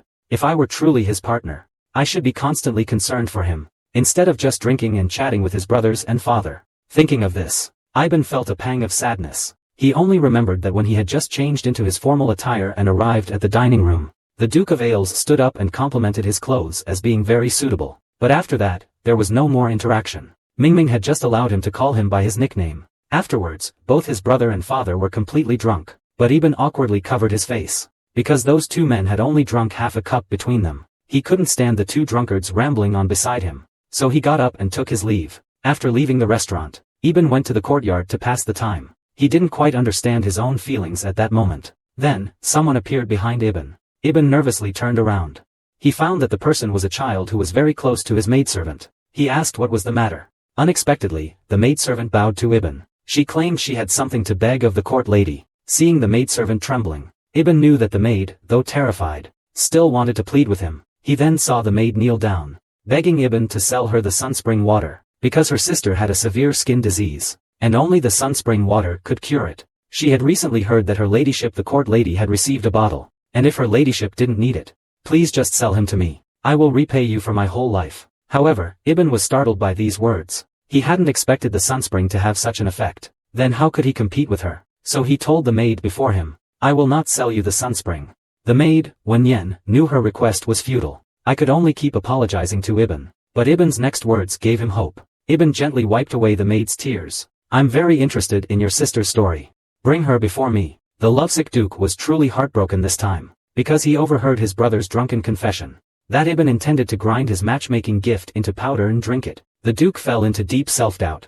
He only wanted to be the most special manager of the Ibn fish pond, but now he seems to have become a top-mouth gudgeon. Not long ago, Ibn heard that the water of the sun spring has the effect of curing skin diseases. This made him feel uneasy, because his own Radia grass cosmetics also have this selling point, but he doesn't remember the original work mentioning cosmetics that can cure skin diseases. So he asked his maid to bring his sick sister to take a look. The maid anxiously asked Ibn what his purpose was in bringing her sister. Ibn, however, questioned her surname. Was she a Roini noble? He had heard that 10 years ago, 2 daughters of the Roini family were expelled from their home. Their cousin, Ponsi, ultimately inherited the family estate. Was he referring to the 2 of you sisters? Wenyan's maid seemed to recall unpleasant memories. She admitted that she and her sister were the rightful heiresses of the Roini family. I'm currently living in the countryside with my mother. Your older sister has been accepted into the Roini family's air training program. She must be very sharp. The reason I've asked you here is that I have a favor to ask. Of course, there will be compensation. If you agree to these terms, I will provide you with the sunspring. The maid looked up in surprise at a book. He didn't expect the lady-in-waiting to be so merciful. Immediately, he bent down and reached out to help the maid up. The details of our cooperation need to be discussed with your sister in person. The maid gently placed her hand on his. It was like she had grasped a lifeline. She firmly agreed with the lady-in-waiting. We'll go see my sister together tomorrow morning. On the other hand, the Duke's dinner party was drawing to a close. Father was carried away by the servants, and my brother told the Duke he would consider the matter. Apparently, not long ago in the woods, the Duke asked my brother to be his magic teacher, on the condition that my sister wouldn't be harmed. The Duke asked my brother, puzzled, did he look like that kind of person? Of course not. Anyone can see that the Duke is very handsome and gentlemanly. He lives up to the title of the Empire's most handsome man, but that's also the problem. Then, under the Duke's surprised gaze, he explained the reason for his obsession with the Crown Prince. Actually, the 2 of them have never interacted. It's simply because when the Crown Prince accidentally bumped into Ibn, the smile he showed when apologizing was bright and sunny enough. In short, Ibn is a child who's easily led astray. His brother advised the Duke, saying that if he wasn't someone who fell in love so easily, he shouldn't have given Ibn any leeway in the first place. Then his brother suddenly claimed that Ibn should have no interest in the Duke whatsoever, because not long ago, he happened to overhear Ibn saying he would grind the Duke's matchmaking gift into powder and drink it. The Duke was devastated at this revelation. His heart felt as if it had completely shattered. However, his brother across from him still didn't understand the situation. He kept asking if the Duke had sent Westlake Longjing tea. The Duke remained silent. He just kept gulping down red wine, one glass after another. He finished one bottle after another. Even the attendant pouring wine nearby had to constantly stay by the duke's side. After the banquet ended, the duke came to the courtyard alone to sober up, but unconsciously, his eyes gradually reddened. He didn't understand why Ben, who had clearly said he loved the bracelet he gave her, would grind it into powder. He sat down on the ground in disappointment. Could it be that Ben calling him by his nickname was also simply because he asked her to? Is this indirectly forcing him? The duke smelled the scent of the gifted hand cream, and increasingly felt that everything was his own wishful thinking. Eben, who always acted cautiously in front of him. Could it be that he felt burdened and was always being perfunctory? But I clearly only want to be the bait in his fish pond. The next morning, the duke pulled his adjutant into an early morning tryst. He mentioned his intention to learn magic. His aide thought the duke had lost his mind, because using magic violated the family's policy as a swordsmanship family. But the duke was firm. He was now the head of the Ailes family. Policies should change with the times. The aide still looked bewildered. Suddenly, the duke raised a wooden sword and lunged at his aide. After the adjutant barely parried the duke's attack, the duke leaped up, and a flash of white light grazed the adjutant's neck, scaring the adjutant into a cold sweat. The duke laughed, explaining that this was the power of magic. Currently, he could only control it in his hands. If there were more options in the future, wouldn't there be a significant difference?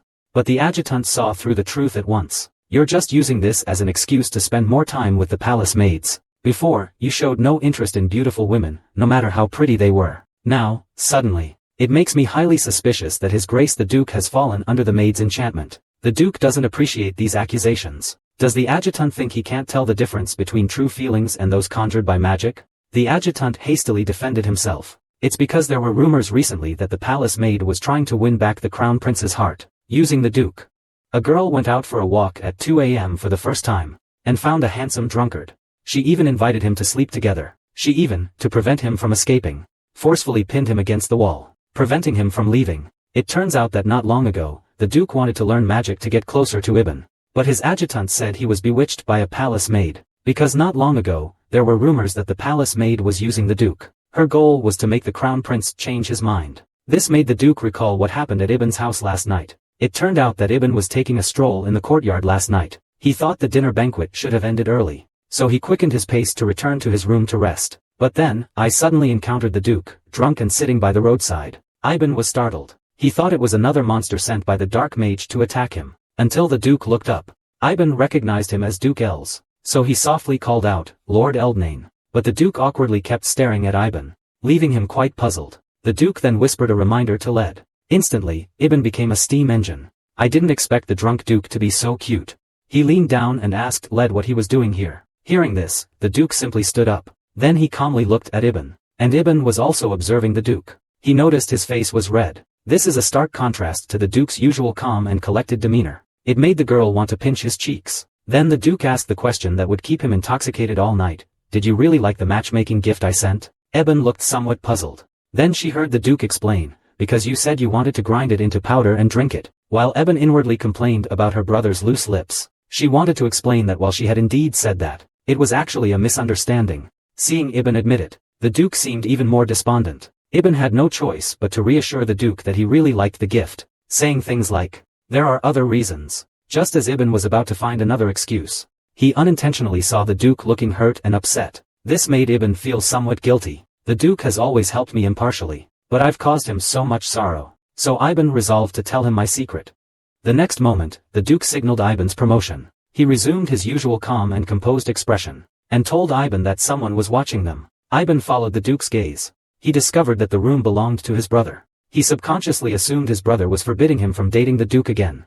So he told the Duke not to worry about it. But the Duke's eyes were full of anger. He told Ibn that it was an unpleasant look. He insisted on finding out the truth himself. But Ibn didn't want the Duke and his brother to become too awkward. He instinctively grabbed the Duke's hand. Then he threw the Duke against the wall. With a slap, he pinned the other against the wall, preventing them from leaving. Ibn, looking nervous, urged the Duke to calm down. He would send guards to investigate. The Duke was completely stunned by this sudden pinning against the wall. He hesitantly reached out to embrace Ibn. But ultimately, he didn't dare disturb him. He calmly told Ibn that he knew. While Ibn had a smile beaming across his face, he found the Duke tonight particularly endearing. Clearly very stubborn, yet he obediently followed his instructions. It was then that Ibn suddenly noticed he'd been holding the Duke's wrist the entire time. He hastily let go, apologizing. He realized he had been incredibly rude. The Duke, however, was staring at his reddened wrist, lost in thought.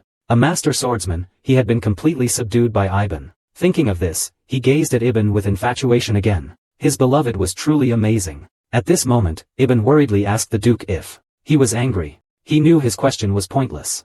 The Duke even chuckled and asked Ibn to do it again. Afterwards, the Duke asked Ibn what he had wanted to say earlier. Ibn told the Duke it was top secret. Absolutely don't tell anyone. But the Duke, hearing it was top secret, immediately nervously approached Ibn. He whispered, since it's an important secret, don't say it here, and you don't need to tell me. Unbeknownst to him, this senselessly intimate behavior caused Ibn's brain to completely flood with blood. He stiffly asked the Duke, what are your plans next? Shall we have tea or enjoy the moon? Thinking it's too late now, it's not suitable to do anything. So Ibn invited the Duke to spend the night together. He even went out in the middle of the night to sunbathe, and unexpectedly found a handsome drunkard, and invited him to stay and sleep. But the man stared intently at his brother's room, lost in thought, because he sensed a malevolent gaze in the room. And shortly after, the princess's familiar emerged from his brother's nightstand. It turned out he was the source of the gaze. But normally, people shouldn't be able to see him. Considering the Duke's unusual abilities, the familiar felt a sense of foreboding. He decided he had to destroy the bracelet as soon as possible, to avoid unforeseen complications. But just as he was about to act, the door suddenly opened. It turned out that the Duke, while preparing to go to bed with Ibn, had found his brother lying unconscious on the ground. The Duke helped his brother to bed, and was about to call a servant to prepare a bath, when his brother pointed towards a bracelet in the distance. Please ask the Duke to repair it for him. The familiar under the bed could only watch helplessly as the Duke took the bracelet away. One can imagine the princess's orders. The familiar gritted its teeth and chased after him, wanting to find a chance to destroy the bracelet. Unexpectedly, Ibn was already waiting for the Duke. Much ado about nothing. He's already helped him find a guest room to rest. The familiar spirit is annoyed. Why hasn't this mortal maid disappeared yet? But then he was suddenly startled into a cold sweat. It was as if the Duke could see him. He stared coldly in his direction. Then a servant escorted the Duke back to his room to rest. But Smo had lost his courage to continue following. After returning to his room, Ibn took a glass of water. But he found the Duke already lying in bed resting. Thinking the Duke was asleep, he placed the water on the table beside the bed. Then he tiptoed to the bedside to observe the Duke. It seemed the Duke was truly exhausted today. But as Ibn watched, he developed improper thoughts towards the Duke. He noticed the Duke had very long eyelashes. His forehead is so full. And his nose is so handsome. Even his lips are especially alluring. Finally, Ibn's gaze fell upon the Duke's lips. He leaned down, drawing closer to the Duke's handsome face. The atmosphere was charged. He suddenly wanted to taste the Duke's flavor. But the next moment, his long hair fell down, almost falling onto the Duke's face. He hurriedly stood up, frantically slapping his head to clear his mind. Just as Ibn was about to leave, the Duke grabbed Ibn's hand. Where are you going? Didn't you say you had something to say? Seeing his hand firmly grasped, Ibn shyly wanted to run away quickly. He didn't know when the Duke had woken up. Saying this, he told the Duke to rest early. Unexpectedly, the Duke said he wasn't tired at all, and had been waiting for him. He looked determined to get Ibn. Thinking of his just now infatuated appearance being seen by the Duke the whole time. One book, and I was so embarrassed I wanted to kill him and bury the body. Immediately afterward, one book pushed the Duke onto the bed. You must have fallen asleep because you were tired just now, right?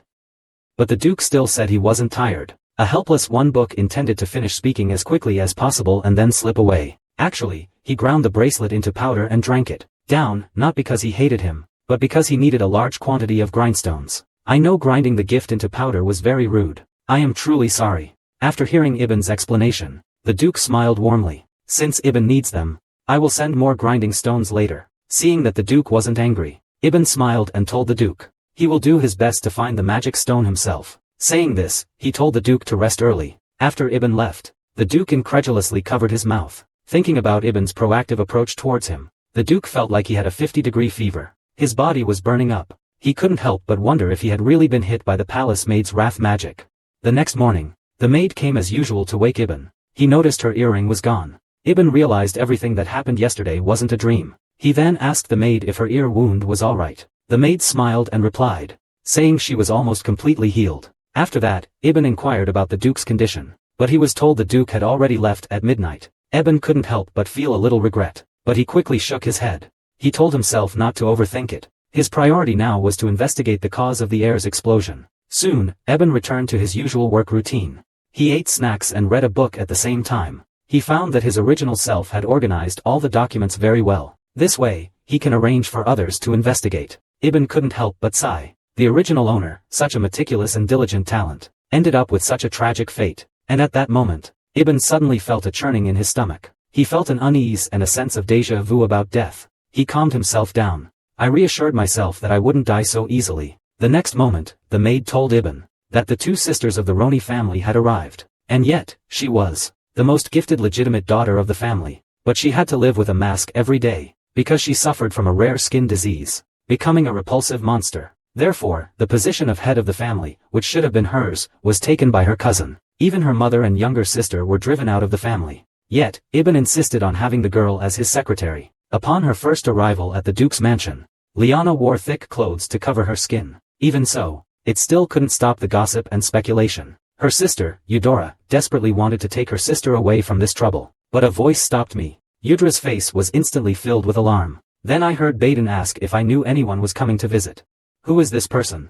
Eudora bowed respectfully, introducing her as his sister, Liana. She said she had been invited by a lady-in-waiting. Baden frowned upon hearing this. Since it's an invitation from the first book, why hide your face? At this time, Liana stepped forward to greet him, introducing herself. He gently lifted his mask, explaining that he had a skin condition. He did this because he was worried that others would be uncomfortable seeing it. Baden asked if the illness was contagious. Hearing the word, contagious, immediately, unpleasant sounds came from the people around. Seeing her sister suffering from the criticism, Eudora excitedly shouted that the illness wasn't contagious. Just then, Baden's hangover from last night hit him, causing him to suddenly give up. So he let the two sisters leave, and tell the other person I just wanted to confirm. No other meaning. But such behavior, in everyone's eyes, was seen as being disgusted by Liana's ugly appearance. Liana comforted her sister, saying she was used to such reactions. But on the road ahead, he couldn't help but recall past events. Back then, within the family, my cousin always openly discussed my ugliness, even though I always did my best in everything. But in the end, the headship of the family was still taken by my cousin. The reason? As the head of the family, a dignified appearance was necessary. After that, he lived with his sister and mother in the countryside. But he knew in his heart, he had been unwilling to accept such a humiliating end. Suddenly, his sister's call awakened him. Unknowingly, they had already reached the palace maid's room. Don't just stand there like a fool. Come in quickly. So, Liana stepped forward and curtsied to Ibn. He thought that it would be improper to greet him without showing his face. Liana removed her mask, revealing her hateful face. Even Ibn was startled. He turned his head inside. This won't do. It's worse than I imagined. Hearing this, the sisters immediately felt dejected, thinking it meant refusal. Liana was just about to put her mask back on. One book stopped him. He told him to take off his heavy clothes quickly. Then he ordered Yudla to quickly find the attending physician. After Yudla left, One book took out the contract and told Liana that he would use it next. Liana looked at the contents of the contract, her face full of disbelief. The palace maid not only invited her to be her secretary, he also promised to find ways to help her heal until her skin condition was cured. Just then, Yudala came in with the attending physician. Because the doctor had just helped Baden solve his hangover problem, Ivan couldn't help but tease his brother for making a fuss over nothing. He only had 2 glasses of wine. He made such a big deal out of it. The next moment, Liana slammed the contract onto the table. He asked Ivan why he was so concerned about him, a fallen nobleman without inheritance rights. This proposal offers the lady-in-waiting absolutely no advantage. Considering Ibn's long-standing villainy, Liana prejudicially assumed the lady-in-waiting had ulterior motives. But his eyes quickly lit up. Ibn calmly explained he simply wanted to utilize her, because you've received training as a viscount's heir. He then began searching nearby, taking out the sunspring water. Tell them I'm not a philanthropist. This sunspring water is to be used on you to see the effect. Seeing the court lady's completely inexperienced look in negotiations, Liana admits that the court lady indeed needs a skilled negotiator as a secretary. But as a court lady, there should be many other candidates. Nah, you agree, right? He immediately pulled out a contract, excitedly urging the other party to sign quickly. He thought that with his reputation, to still find a secretary of this caliber was incredibly lucky. However, Liana also felt that being a palace maid secretary was too low a position for him, unwilling to waste this unexpected chance at life. Afterwards, Ibn had the doctor immediately examine his newly acquired secretary. During the medication, Liana trembled with pain all over, yet she persisted in standing. Even Ibn beside her was frightened. He asked the doctor what exactly was wrong. The doctor only said it was an allergy of unknown cause. And according to Liana, she had tried various methods to treat this illness. Having spent a fortune without a cure, Ibn decided to try the sun spring. After all, it was said to cure any skin disease. He had a rare skin disease, which made him an outcast, a hideous monster. Because of this, his cousin seized his family's headship and expelled him from the family. After that, he lived with his mother and sister in a small cottage outside the city. But now, the girl has been chosen by the palace maid to be her secretary, and to treat her skin condition. Ibn unhesitatingly used the $1,000 bath liquid. Soon, Liana was submerged in the bathtub, beginning her luxurious bath. But she suddenly took a deep sniff of her own scent, then told Ibn that she was very familiar with this smell. Could this bottle of sunspring water be a fake? Hearing this, the maid, Carol, held up the bath liquid, confirming that it was genuine, because she had recently inquired about it from her aunt's friend's daughter's friend's mother. The information was very reliable. Yudra also said that the scent was similar to the nutrient solution her sister had been drinking, so Yubin leaned in to smell it. At first, the fragrance was indeed very strong, but the more I smell it, the more pungent it becomes. Soon after, Ibn learned from his sister's conversation that the nutrient solution just mentioned was from Song, an old friend who had taken great care of their family. It can effectively relieve itching. Hearing that both of them thought the nutrient solution smelled similar to the sun spring water, Ibn fell into thought. Then he called Carol outside and asked her, "Do you know who Liana was referring to as her benefactor?" Carol told Ibn, "Those are people from the Carden family, and the Roni family has served the Carden family for generations." Ibn felt like he'd heard the family name somewhere before. Suddenly, he remembered. The queen's name included Carden. This meant the Carden family was the queen's family.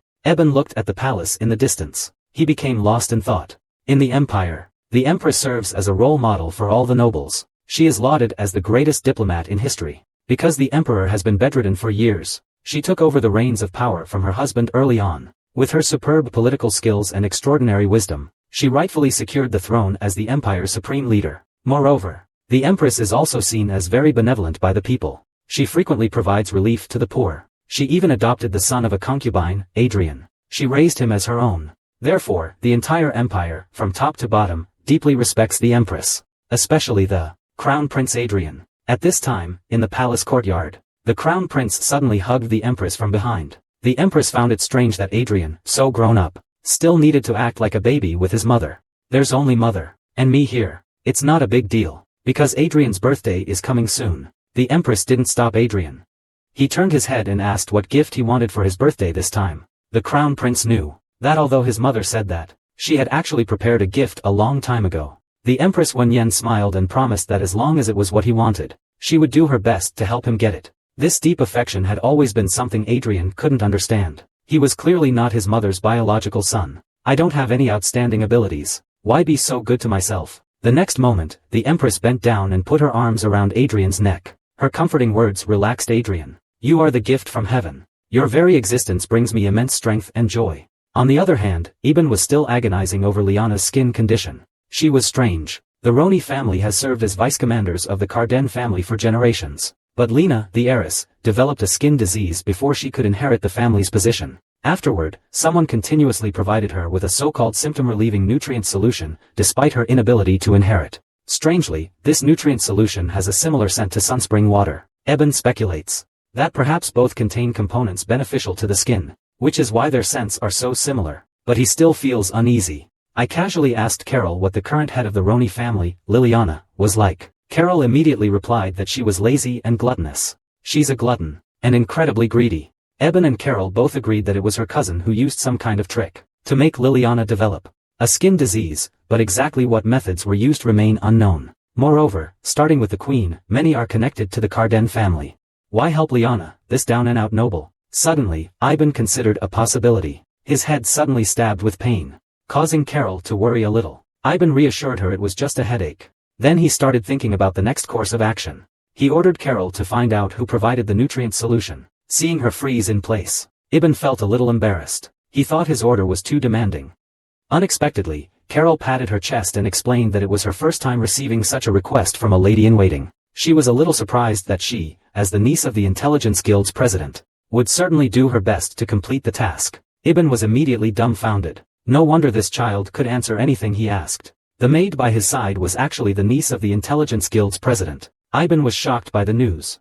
The girl's hair had been so thick when she first became a servant. She was always by his side like a clingy puppy. Ibn never imagined she had such a background. Recently, Ibn's newly hired secretary developed a severe skin disease, but Liliana had been taking a nutrient serum for a long time, which tasted similar to the sunspring water. This led Ibn to suspect a connection between the two. So Ibn decided to have Carol investigate the matter. Carol accepted the order. But if he's gone, no one will attend to the lady-in-waiting. Ibn scratched his head awkwardly. He remembered that Carol was his only personal attendant. This was Carol's recommendation of Yudra as Ibn's second attendant. Because he has a very good personality, and she's close with her sister, Liana. We can then give them both a large room nearby and have them live together. Basically, with a snap of his fingers. He adopted Carol's suggestion. Then Carol contentedly received the order. Shortly after, Eudora was summoned by Ibn. Liana, who had just finished bathing, came with her. Although the marks of her skin disease are still clearly visible, after changing her clothes, she still couldn't hide her graceful figure. Even Ibn was struck by her beauty. But Kalyana remained very uneasy. She cautiously asked if her attire might disgust people. As soon as she finished speaking, Ibn and the head maid both looked at her.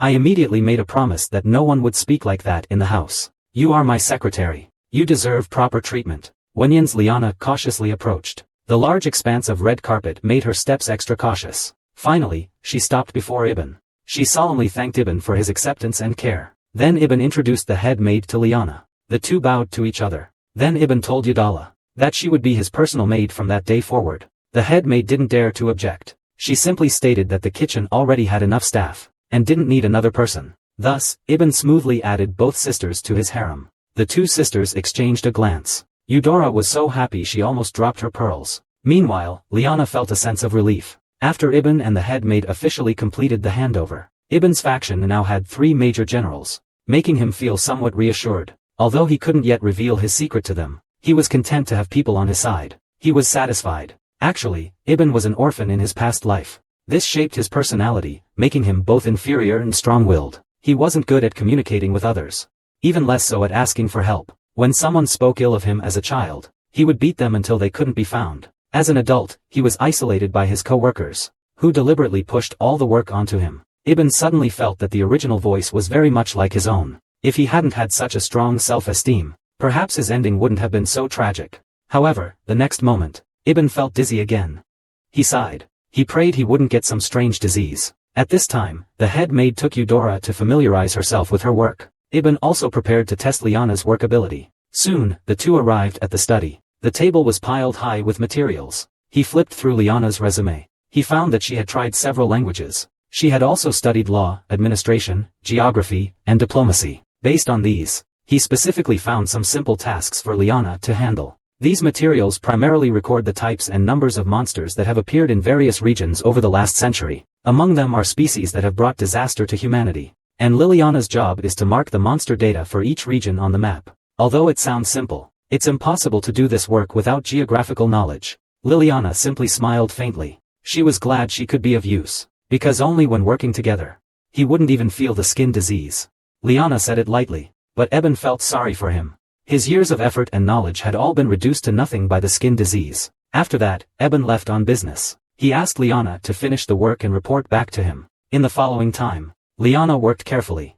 He meticulously marked the information from the materials onto the map. This simple task was, in his view, the first step towards a new beginning. As children, the two siblings were inseparable. But as adults, they became sworn enemies. Due to last night's drinking binge, the older brother slept very restlessly. He dreamt of things from their childhood. He used to adore Ibn very much. Ibn couldn't walk back then, so he would let Ibn step on his feet, teaching him to walk step by step. And Ibn was very attached to his brother. No matter what his brother was doing, he would try his best to be by his side. Seeing little Ibn unable to climb onto the sofa, his older brother would give him a little push from behind. Then, he would affectionately ruffle Ibn's little head, praising him for being so clever. However, their close relationship fractured because of Ibn's incredible talent. One day, his older brother tried to teach him magic, just like he had taught him to walk. But Ibn only needed to glance at it, and he effortlessly cast the same spell.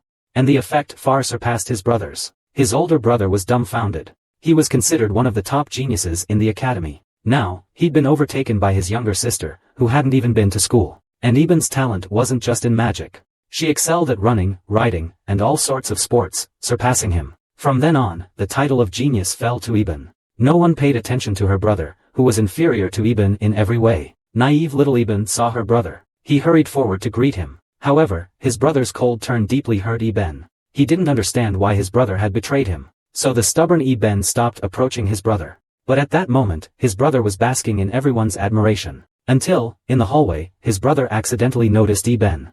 Their eyes met briefly. Seeing Iben's cold and disdainful expression, only then did he realize how foolish a mistake he had made. Suddenly, he awoke with a start. Just as he wondered why he'd had such a dream, a sudden question startled him. Did you have a nightmare? He was so scared his face turned pale. He sat bolt upright in bed. Meanwhile, Eben scolded him for drinking so much despite his poor tolerance, and offered him a potion to sober up. Having calmed down, his older brother asked why E was there, and why he had his hair tied up. E shrugged. I didn't come here for you to criticize my hairstyle. I just heard you weren't feeling well, so I came to see you. As soon as he finished speaking, his older brother instantly stopped drinking his medicine. He couldn't believe that Ibn had come to visit him, because when he was bedridden as a child, Ibn had never visited him. Wenyan's Ibn shyly looked away, apologizing for his childish behavior. He said he had made his brother sad. Saying this, Ibn took his leave and prepared to depart, but his brother called out to him. Actually, when Ibn was ill 2 years ago, he went to Ibn's room. He found it strange that Ibn, who never got sick, had actually endured alone in his room for a whole week. But in the end, he still couldn't go in. Ibn nodded. He thought it was just an ordinary illness. But then his brother told him, he fell ill after returning from the crown prince's birthday banquet, and another birthday banquet is just a few days away. I asked Wenyan if he should go this time. Wenyan immediately broke out in a cold sweat. Then his brother exclaimed, You're not going to attend this banquet, are you? Wenyan angrily told his brother. He no longer wanted any contact with the crown prince. Of course he wouldn't go. Then, Iben poked his brother's forehead, telling him to rest well. Unexpectedly, under Iben's great strength, his brother was pressed back onto the bed like a paper doll. After Iben left, his brother suddenly regretted telling Iben the news. And Iben was also greatly shocked by the news. He was completely unaware of what had happened to him. He had already absorbed most of his original memories. He guessed he must have encountered something in the imperial palace. In this empire, few dared to make Iben ill.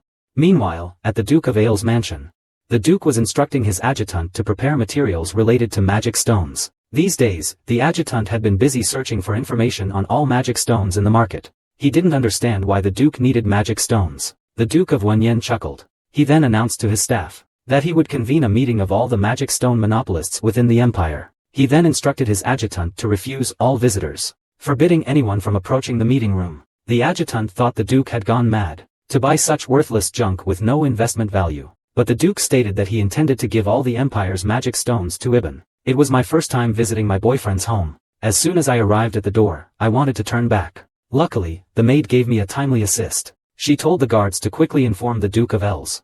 As soon as I entered, the servants of the Duke's mansion greeted me like a young mistress. They stood in 2 lines, making way for me. A short while ago, I returned to my room and put my hair up. I was just about to work hard and see if there were any variables besides the sunspring. But less than 2 minutes later, Yudra worried that Iben was overworking and suffering from low blood sugar, thoughtfully offering desserts and drinks. Every bite Iben took, Yudra's face would redden. She stared at Iben's slender, long fingers. Yudra's eyes sparkled with admiration. Ever since Ibn took Yudra as his personal maid, Yudra became Ibn's #1 fan girl. No matter what Ibn did, she would shower him with extravagant praise. After finishing the snacks, Ibn was about to resume work, when Yudra came over again, clinging to Ibn and asking if he wanted more snacks. It made him feel quite helpless. Just as he was about to be driven mad, Yana entered, stopping her sister. She apologized to him, explaining that her sister was spoiled since childhood, which had led to her personality. That's why she had such a personality.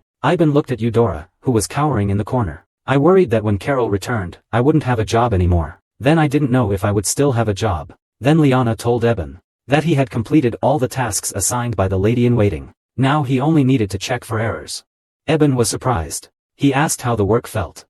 Then he heard Liana's praise. The palace maid is truly a genius. To think of marking the map like this. Even Ibn couldn't help but feel a little shy. Then, Liana said that this work gave her a certain kind of pleasure. Just seeing her neat work on the map makes her feel very healed. Their easy and pleasant conversation brought a long-awaited smile to Liana's face. Suddenly, Ibn pointed at Liana's arm in surprise. I didn't expect that Liana's skin condition would improve. The 2 sisters were unusually excited, but Ibn felt uneasy. Then Liana took off her clothes to check her skin condition. She found it had indeed improved significantly from yesterday. The sisters happily thanked Iben. They thanked her for using her precious sunspring water to treat her. But Iben just fidgeted with her fingers and replied, It's a stroke of luck. He looked absent-minded. His sisters noticed he wasn't feeling well, so they said goodbye to him.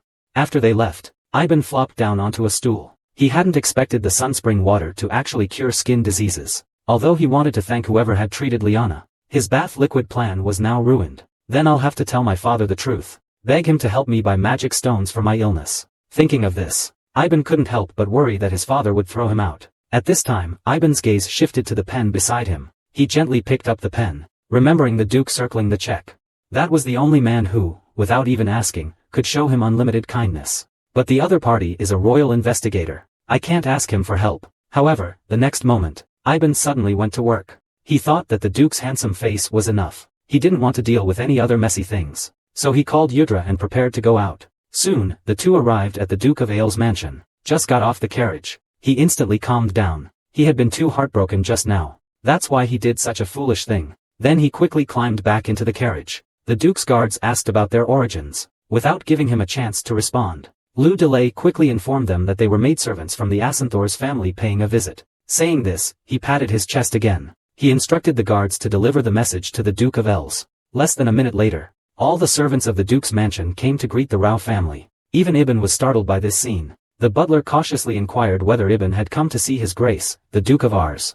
Ibn's face flushed crimson instantly as his intentions were revealed. Upon seeing this, the servants all broke into adoring smiles. This is a reminder from a maidservant. His Grace the Duke is currently in a meeting. Ibn, in his literary style, wants to dissect you. But the next moment, the attendants parted into two neat rows, allowing Ibn to proceed quickly. Lou Delay pushed Ibn forward from behind. Thus, Ibn passed through amidst the well-wishes of the attendants. One might even mistake him for a bride attending a wedding. However, among the crowd, there was a red-haired woman who stood out. Just as everyone was discussing what a heavenly couple the Duke and the maid were, he disdainfully turned back to his work. Although everyone else was very happy about the Duke and the maid, she wasn't, because she had once witnessed the true face of the wicked woman. She would never allow such a woman to get close. The most lovesick man. The most lovesick man. To allow his beloved to accept his gift without burden, he decided to buy all the items/goods in the market, then sell them to the girl for $1 each. Upon arriving at the Duke's manor, he was immediately greeted as the young mistress. Seeing the dazzling array of desserts on the table, Ivan was startled by the scene. The desserts here could almost match his daily intake. He cautiously asked Eudora if this was excessive, but Eudora thought it was perfectly natural. Then he quietly reminded Ivan of the Duke, whether it's best not to use his work hairstyle and formal language. Ivan frantically tried to undo the large mass of hair on his head, but he didn't have time to restyle Ivan's hair. The head maid of the Duke's household came to visit Ibn. Ibn could only greet her first, but the head maid stayed put and refused to leave. She insisted on serving the future Duchess wholeheartedly. In an instant, all the Duke's household staff flooded into the room, waiting for Ibn's orders. Ibn felt a little embarrassed by the hushed whispers of gossip all around him, but as he listened, he couldn't help but wonder if the Duke really favored him. At this time, the head maid saw that Ibn was only drinking tea, so she suggested that Ibn eat some dessert. These were all carefully selected desserts that went well with the tea. Ibn, in a good mood, was always easy to persuade. He happily agreed to enjoy the dessert. But the moment he put the pastry in his mouth, he was startled. The dessert's flavor reminded him of a gathering from his past. That gathering was hosted by a noble lady. It was because the crown prince attended. So, it was no surprise that he, Ibn, was also there. But his past self was destined to be unpopular. He almost caused the gathering to fall flat as soon as he appeared. But Ibn didn't care. He was content just to see the crown prince. However, what he didn't expect was that the noble lady had her servants tamper with his dessert.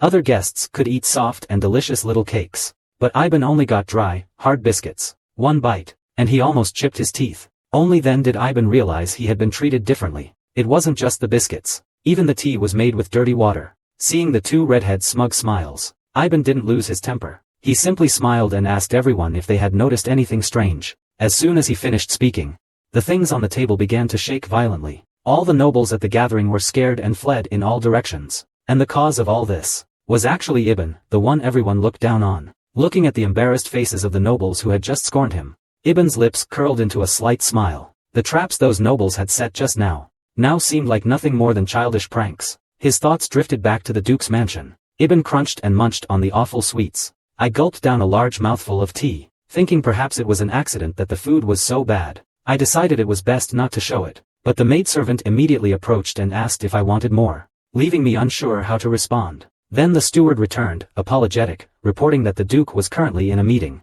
and that no one was allowed to enter. I felt a little embarrassed. After all, I came uninvited. Then I cheerfully got up and took my leave, thanking everyone for their hospitality. However, I hadn't gone 2 steps when the head maid called me back. She signaled to the butler with her eyes to make sure he helped the Duke seize this opportunity to get a wife who has come to his door.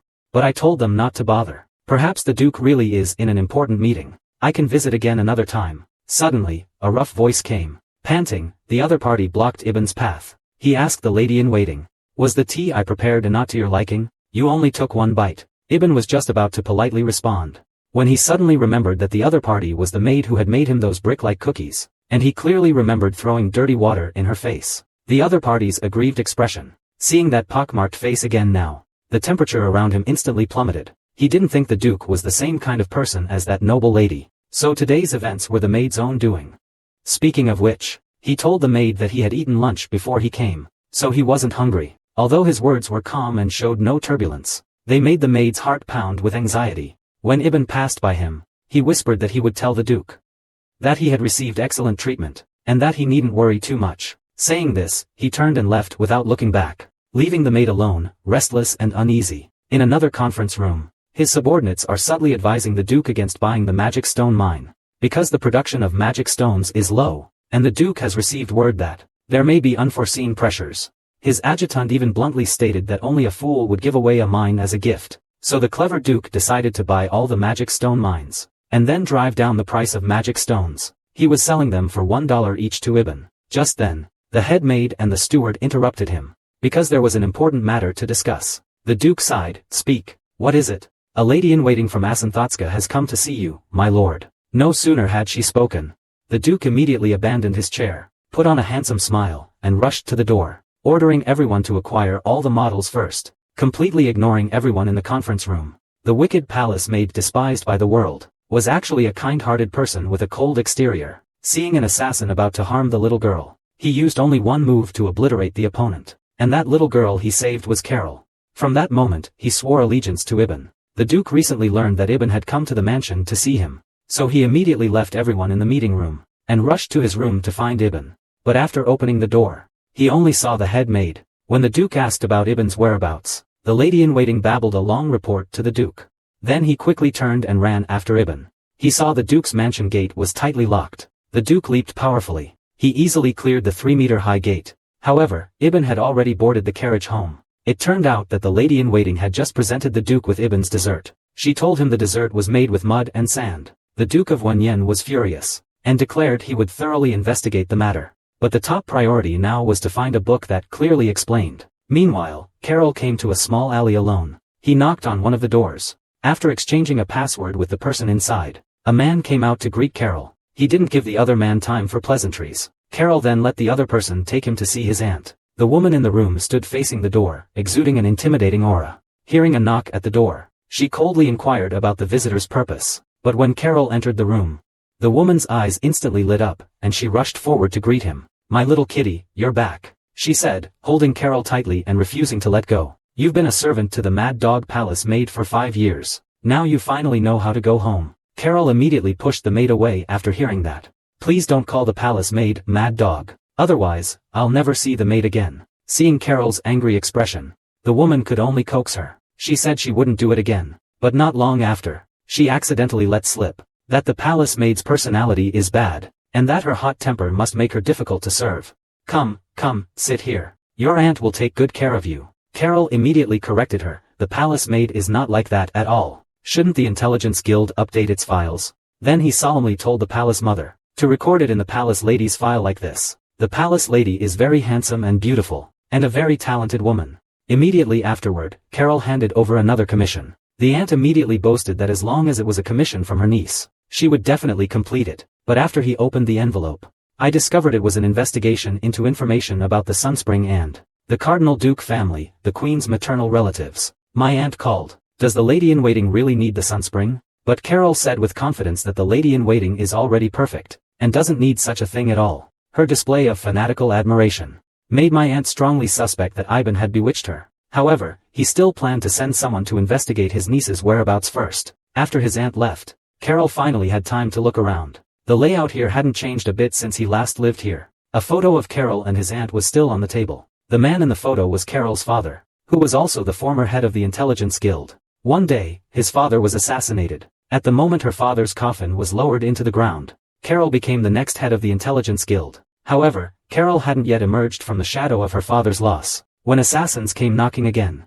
Their target, Carol, the guild's new heir. Overwhelmed by terror, Carol even saw her own murder playing out before her eyes. Faced with the assassin's attack, Carol helplessly and desperately shielded herself. But before she could feel the pain of her body being torn apart, a scornful voice came from behind. Indeed, this is just like something an ant would do.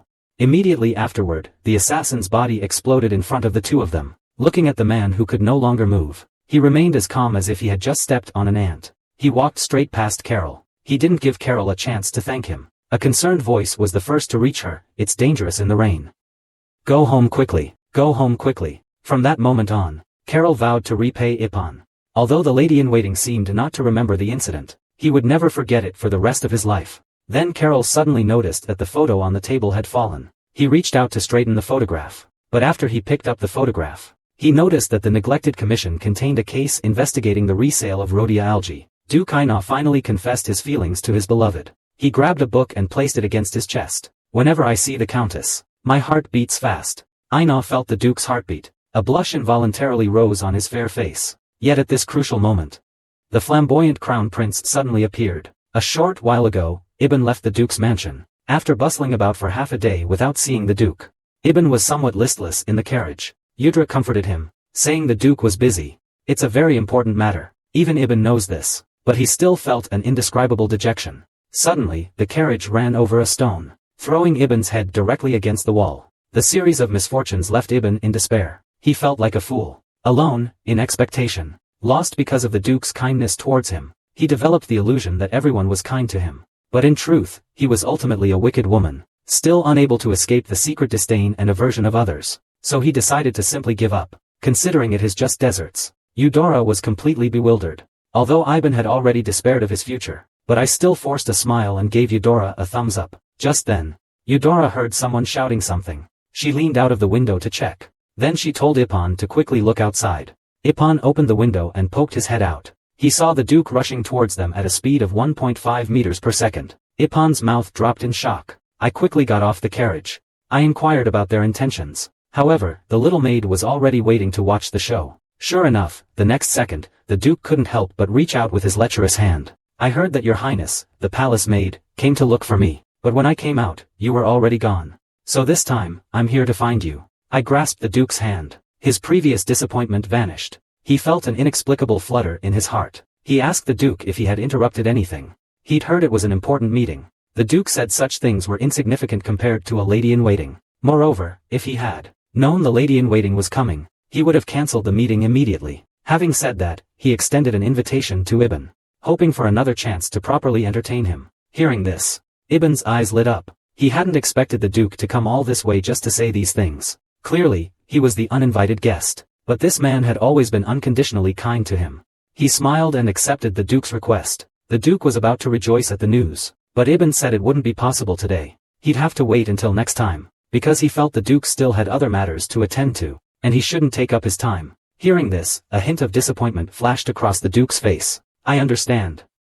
I'll invite you again next time. So, what brings you to me today? Then Ibn remembered something. He started searching in his bag. He had prepared a gift for the Duke. It was in return for the Duke's help in concealing the truth some time ago. Just a nickname wasn't enough, he felt. He opened it. It was a fountain pen. The Duke stared at the pen for a long while. Ibn thought the Duke wasn't satisfied. He blushed and started rambling. He said it was a custom-made pen he'd specially commissioned, one of a kind in the world. The Duke also thought the pen was beautiful. But the most important thing was, it was a gift from a lady-in-waiting. A simple compliment almost made Ibn's heart leap out. To avoid losing control of himself, Ben turned to retreat. However, the Duke called him back. Because he had accepted the gift, according to the rules, he should also give something in return. Tonight, I hope you can have dinner with me. This cleverness stunned Ben.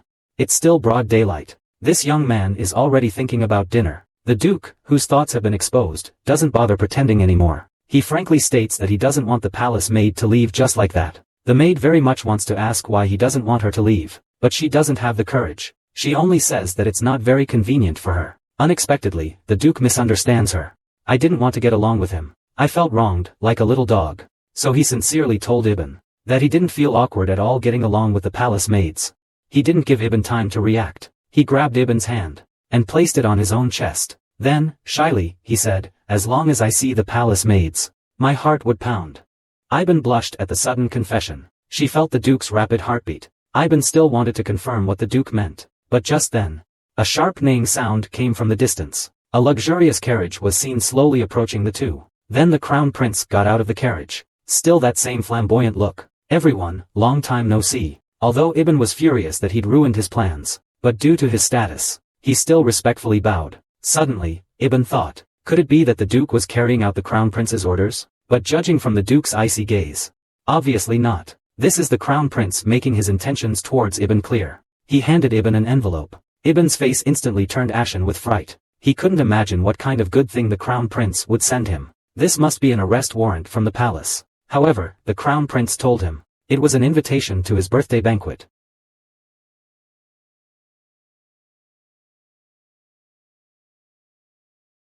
Looking at the invitation handed to him, Ivan's heart suddenly ached.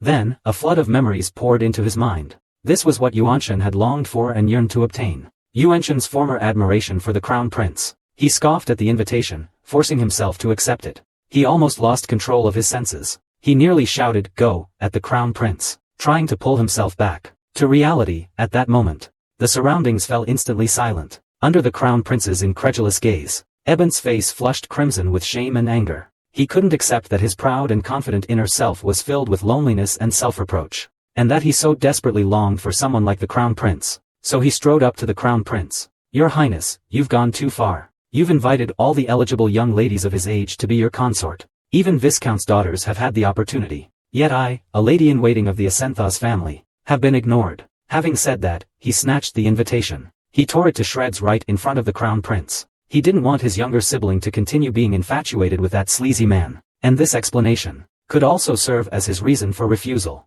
"I won't be attending this banquet. You should find another partner." Looking at the torn invitation, the Crown Prince's self-esteem shattered. His gloomy face questioned Abu. "Where did you get the nerve to tear up the invitation I personally prepared?" Abu tensed up.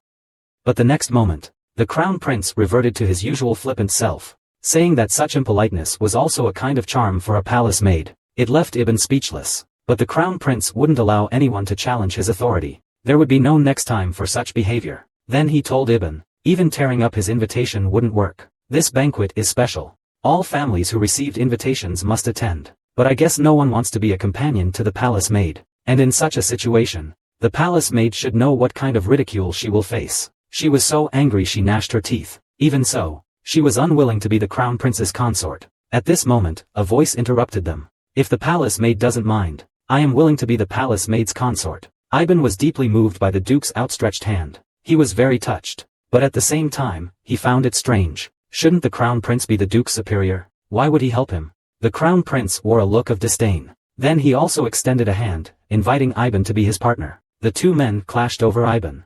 Seeing the two of them make a sour face as soon as they saw each other, Ibn was completely dumbfounded. Shouldn't these two be on the same side? Could the Duke's kindness towards him this time have been genuine? But why would he continuously ignore the Duke's goodwill? It turned out that in his past life, as an orphan, he had suffered exploitation and betrayal more than once. He thought he finally had a family who would love him. But the other party saw him only as a duke receiving subsidies. After being abandoned again and again, he believed that others would only approach him for some purpose. Then, under the shocked gaze of the Crown Prince and the Duke, he placed his hand in the Duke's palm. "It's an honor to become your Grace's partner."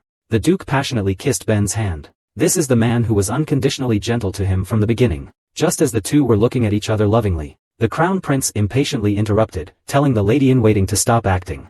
He patted the Duke on the shoulder. "You should have heard the rumors. The lady-in-waiting's heart isn't on you. She's just using him to win my heart." He was rendered speechless for a moment by her self-love. Then I immediately turned to explain to the Duke, worried that the Duke would believe his nonsense. Unexpectedly, the Duke didn't care at all. Instead, he took Ibn's hand. The more dazzling a person is, the more people around them will want to smear him. The praise made Ibn blush and lower his head. Unexpectedly, the Crown Prince still refused to give up. "Keep confirming with Ibn that you really won't regret your decision, right?"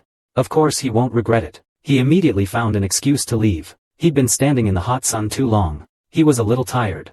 The Duke escorted Ibn back to the carriage, completely disregarding the dignity of the dark-faced Crown Prince. The Crown Prince ground his teeth in anger. He watched the two of them, so sweet together. A bitter smile played on his lips. In truth, they had no choice in the matter. the Duke and the girl's relationship finally took a step forward. He openly declared his true feelings for Ibn. Not long ago, the Crown Prince invited Ibn to attend the banquet as his partner. Fortunately, the Duke intervened, and he successfully became Ibn's male companion. On the way back, Ibn thanked the Duke, and the Duke inquired about the custom-made suit. Ibn was somewhat surprised. He thought the Duke was only going to put in a good word for him. The Duke stopped in his tracks after hearing this, looking at Ibn with a sincere expression. "I'm not joking about inviting you to be my partner. I'm completely sincere." The sudden confession turned Ibn into a steam engine. He was still a little unsatisfied when he returned to the carriage. Then the maid, Eudora, curiously asked Ibn. "Earlier, you were hiding in the carriage, and you saw the atmosphere between the Crown Prince and the others was very tense. But on the way back, but the young lady and the Duke seem very close. What happened?"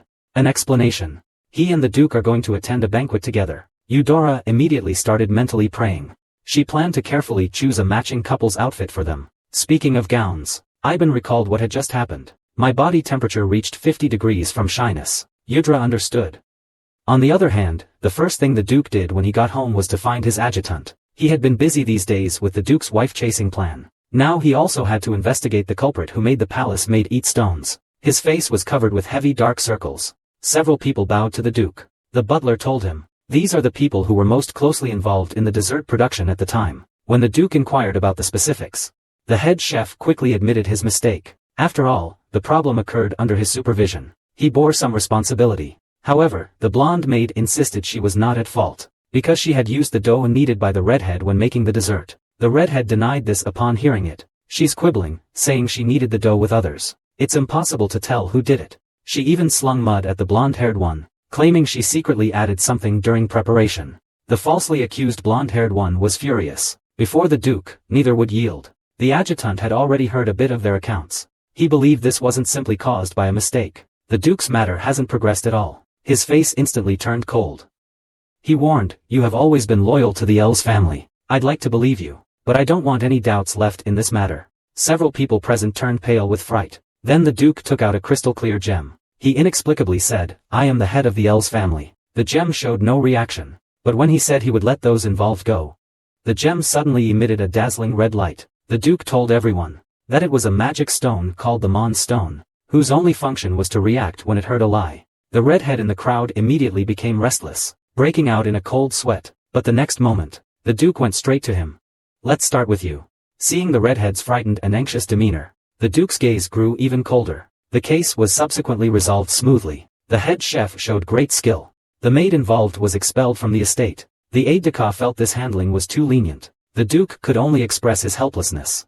He also wanted to hang the other person on a fishing rod to feed the mother, but he had urgent matters to attend to. Seeing his shifty eyes, the adjutant knew something had happened between the Duke and the palace maid. However, there was one thing he was curious about. That is, he had never heard of the alliance. When the Duke took out a stone to explain, "It's just a little toy that changes color with a little magic," the aide was immediately dumbfounded. It turned out the Duke had already seen the signs from everyone's micro-expressions. Afterwards, the Duke instructed his aide to book him an appointment at a tailor's. He needed to order an outfit for the royal banquet. Before leaving, he patted the aide on the shoulder, bragging, "I went with a lady-in-waiting." But this time, the aide looked very troubled, because this morning, an urgent report arrived from the Ale's territory. A magic never seen before has appeared within the territory. He thought the Duke would take this serious matter very seriously. Unexpectedly, the Duke rushed out the next moment. "It seems I must leave immediately." The aide-de-camp hurriedly stopped the Duke, adjusting his uniform. "There's also the unreported intelligence regarding the third prince."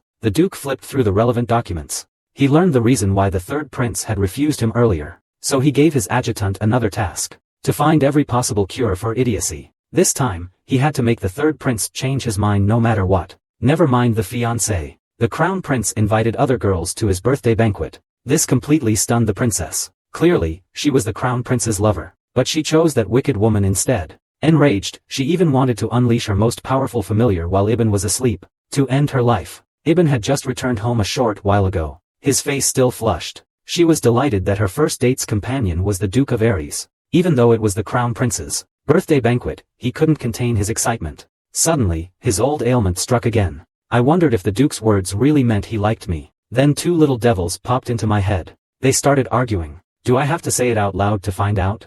Look at this. If someone did this without having any good feelings for another, then they should all be arrested. But what if they really didn't mean it that way? After all, I've been causing him so much trouble. How could he possibly have any positive feelings towards me? The last two didn't argue. Putting aside all these messy thoughts, he decided to try and gauge the other person's feelings when they met. He had just returned to his room, when a sight before him startled him. He saw Liana sitting on the floor, a look of pain on her face. Her skin condition seemed even worse. Frightened, the two rushed over to check on her. Lu Della tightly grasped his sister's hand and apologized. He blamed himself for his useless actions. He hadn't expected that even the Sunspring's water couldn't cure his sister's illness. At this moment, Liana was sweating profusely from the pain. But she still comforted Eben, saying she was fine. Eben knew that this recurring despair had already exhausted Liana physically and mentally. She really wanted to tell Liana about the other potion. But the other party might not believe in the effects of rhodia grass. However, seeing Liana tormented by illness, she still decided to give it a try. She tried to tell Liana in a calm and indifferent tone, "Do you remember what I said about using you? I have another potion here, but I have to experiment with it on you." Liana of Wenyan couldn't help but feel. This line is incomplete and needs context to translate accurately.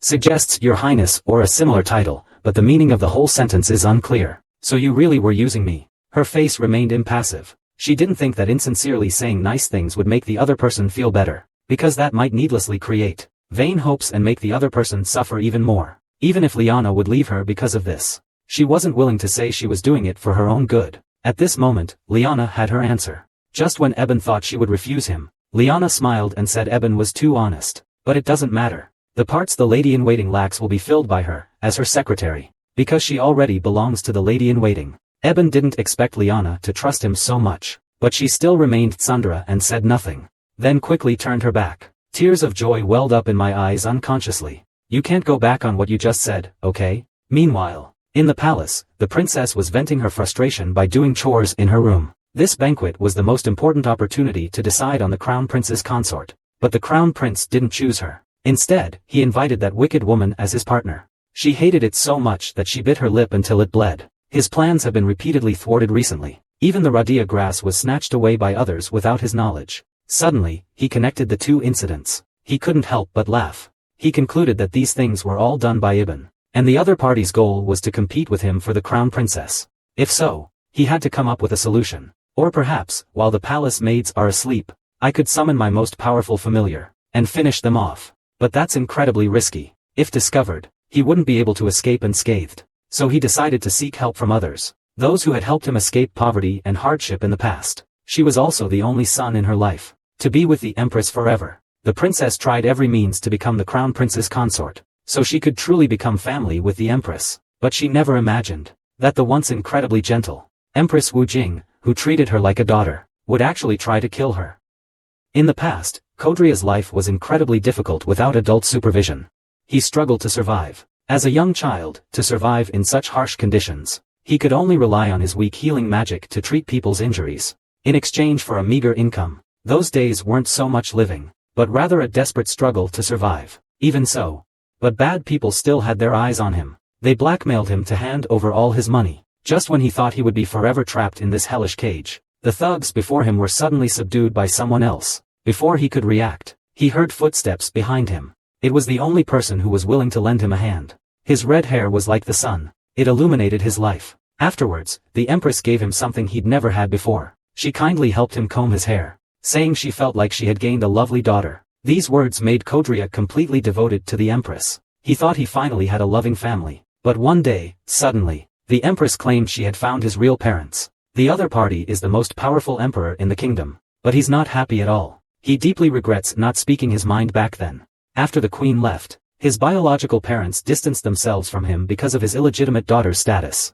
Because they couldn't drive him away again, Kodria was sent to a remote house. Just as he was thinking about how to return to the queen's side, a man found him, claiming he could help Kodria, but he had to learn his dark magic. Although Kodria detested dark magic, at the thought of becoming family to the queen, he accepted without hesitation. Under the man's design, Kodria used a monster to attack the crown prince. Then, relying on healing magic, I saved him. I thought that would naturally make me the crown prince's wife, but a palace maid suddenly appeared. He wanted to kill Ibn with his own hands, but he still urged himself to stay calm. After all, the empress must be on his side. Meanwhile, a woman found the queen. She expressed concern about Cordelia's situation. She didn't expect the crown prince to abandon his lover. Instead, he invited the palace maid he disliked as a partner. The queen didn't react much to this. She frankly stated that even if Cordelia couldn't become the crown princess, in his heart, Cordelia had always been a special child. But the woman grew anxious. He believed that only by becoming the crown princess could Cordelia open the door to liberation for them, and thus realize her value as the key. You must know that to achieve this goal, they had already expended so much effort. They searched the entire Malay kingdom before finding this illegitimate princess. Then they painstakingly taught her dark magic. I arranged for her to meet the crown prince. But now, if the crown prince falls for a palace maid, then everything will have been in vain. She urged the empress to quickly think of a solution. But the next moment, the empress's face darkened. I should have said, don't casually mention this matter. The woman was startled by the grim expression. She felt that besides the empress and herself, there was no one else. Then the empress started walking out, muttering to herself. Someone invaded here 2 years ago.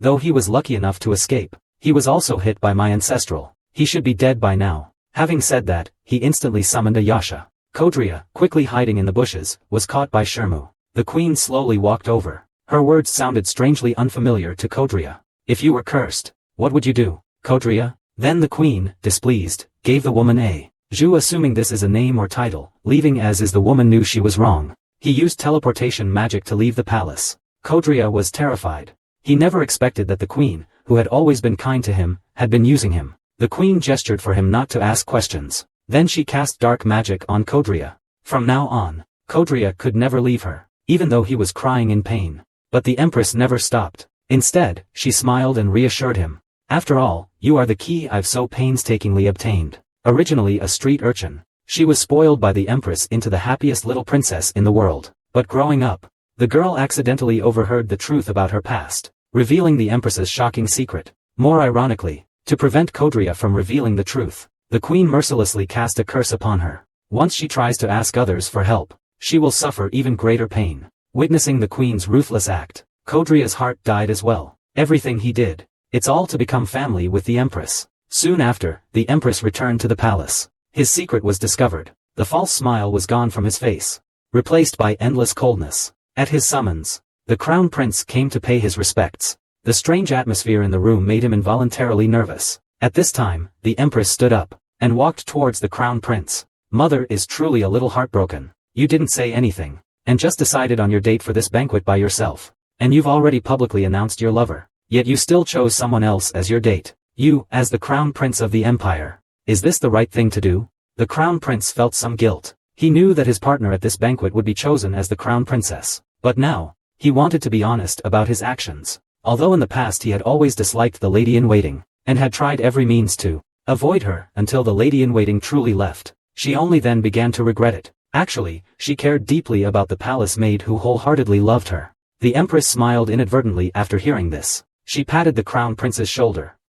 If you are sincere, then mother will do everything she can to help you. Saying this, she summoned her attendant. She instructed them to send an invitation and the dress she was wearing to the palace maid, Ascent Holes. This dress symbolizes the empress's authority. Even the haughty lady Ascent Holes would never dare ignore the queen's departure. The crown prince secretly rejoiced inwardly. He eagerly anticipated seeing the Duke of Aile's reaction upon hearing the news. He would then seize the opportunity at the banquet to make the Duke fully aware of the gap in their status and rank. At that moment, someone approached. The person who arrived was the disheartened Cordelia. The crown prince had a headache.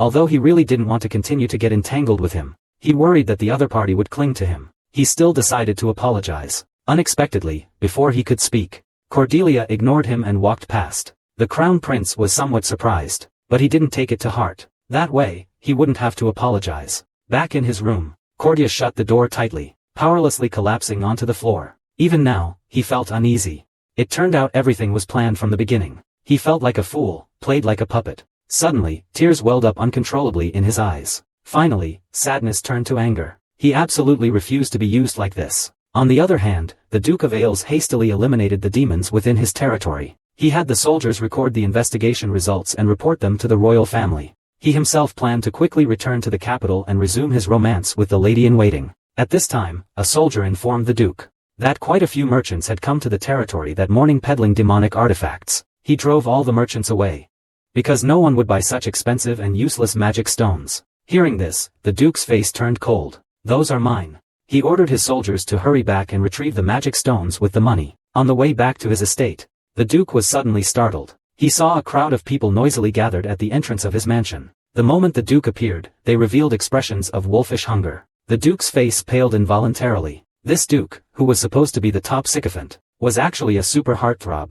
Upon learning of the Duke's return to his territory, a throng of people surrounded the mansion gates. Upon seeing the Duke, they revealed expressions of wolfish hunger. After the Duke kindly inquired about their purpose, several people eagerly recommended their unmarried daughters. The Duke politely smiled and refused, but this wasn't the end of it. His desk was piled high with marriage proposals.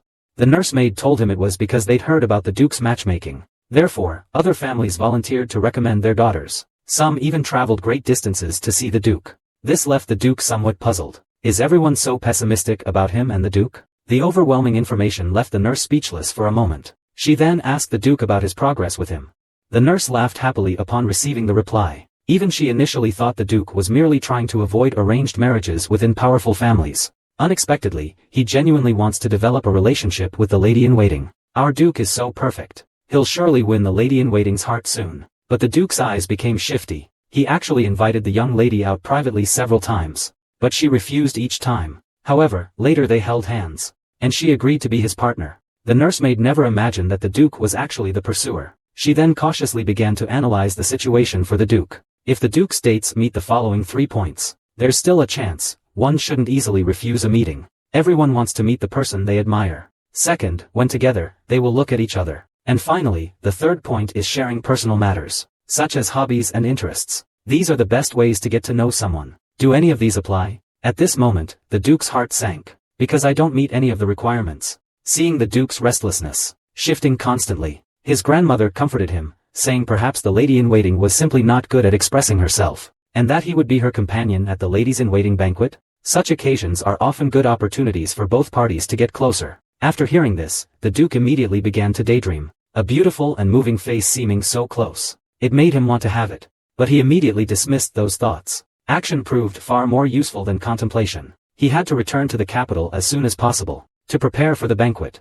Meanwhile, Ibn was searching the whole house for Liana, because the sample of radia grass bath liquid had arrived. But he couldn't find Liana anywhere. Maybe she went out, or maybe she's lost in the huge house. Thinking of this, Ibn was about to go look for her. But then her brother stopped her. Where do you think you're rushing off to? I heard Ibn is looking for that secretary, Liana. Her brother pointed to his own room. Your secretary is sleeping in my room. The explosive statement made Ibn's features contort. The hard-to-recruit secretary was actually in his brother's bed the next day. Upon hearing this, Ibn violently grabbed his brother. He questioned his brother with a murderous glare. What is going on? Under Ibn's immense strength, his brother almost died of fright. Luckily, Liana stepped in to explain in time. Actually, he was still working in his study a few hours ago. But the weather was exceptionally hot today. Before long, Liana was already sweating profusely. To clear her head, she wanted to go to the courtyard.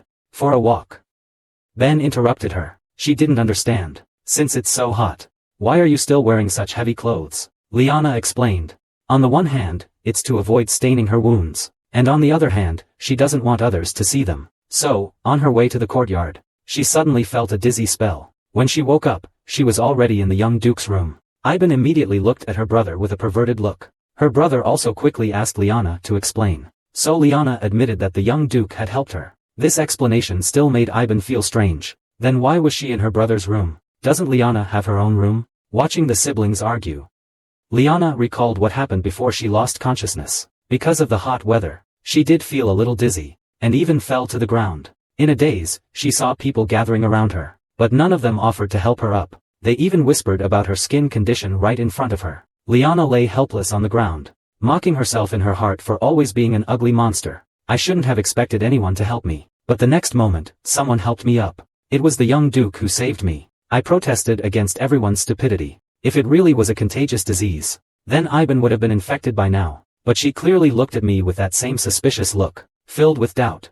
Liana fainted. When she opened her eyes again, she found herself lying on a luxurious bed. To figure out where she was, Liana turned her head. Unexpectedly, she saw the young Duke using magic to create waves of wind. In a panic, she sat bolt upright. But weak as she was, she immediately collapsed onto the bed. She learned from the young Duke that this was her room. Liana, feeling unwell, prepared to leave. Unexpectedly, she saw that her body was completely and neatly wrapped in bandages. Instinctively, she shielded her chest with her hands. Seeing Liana's misunderstanding, her brother quickly explained that he hadn't touched her. I saw nothing. It was all done by the female doctor. Hearing this, Liana finally felt relieved. She said she didn't suspect the young duke, but her brother knew exactly what her expression meant. Since Liana had regained consciousness, she also intended to leave. Unexpectedly, she was stopped. Liana hesitantly asked her question. Doesn't the young duke dislike me? Her brother was instantly bewildered. He had barely met Liana a handful of times.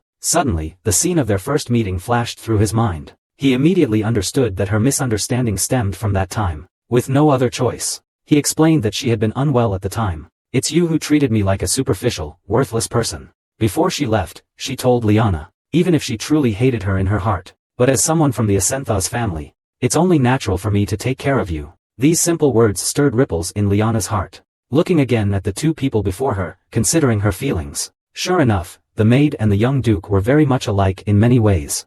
After finding Liana again, Ivan excitedly took out the rhodia herb bath liquid, wanting Liana to try it. But Liana showed no interest at all. She had given up hope of a cure. Fortunately, Yudra was willing to give it a try. The two sisters took the bath liquid and prepared to apply it. Actually, Ivan thought it was a good thing that Liana didn't have any expectations, because the rhodia herb can only cure the kind of skin disease prevalent in the original work. If the two illnesses are not the same, it will only drive Liana to despair again. Then she will only be able to rely on her innate magical talent. Although Liana has been told that magic can't cure her illness. But perhaps it's different for Ibn, the Grand Mage. As long as she consumes a magic stone, she can recover some of her magical power. Maybe it could completely cure Liliana's illness, but she's a little reluctant. After all, it's the first gift the Duke ever gave her. On the other side, Liliana has finished her bath. Just as Eudora was about to help her sister dry off, her expression suddenly changed. She couldn't believe it. He was expelled from the family. Losing the inheritance was actually my aunt's doing.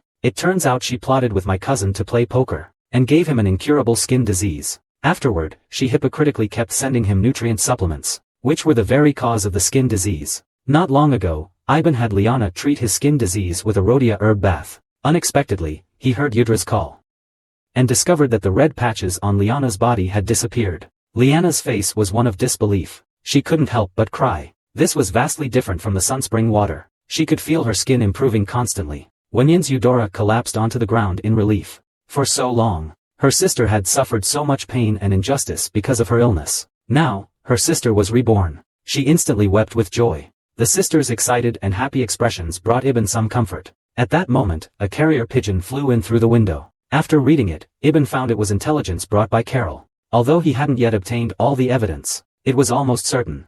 The letter contained information about Liana's nutrient solution. Ibn asked Liana what she knew about it. Actually, Liana doesn't know anything.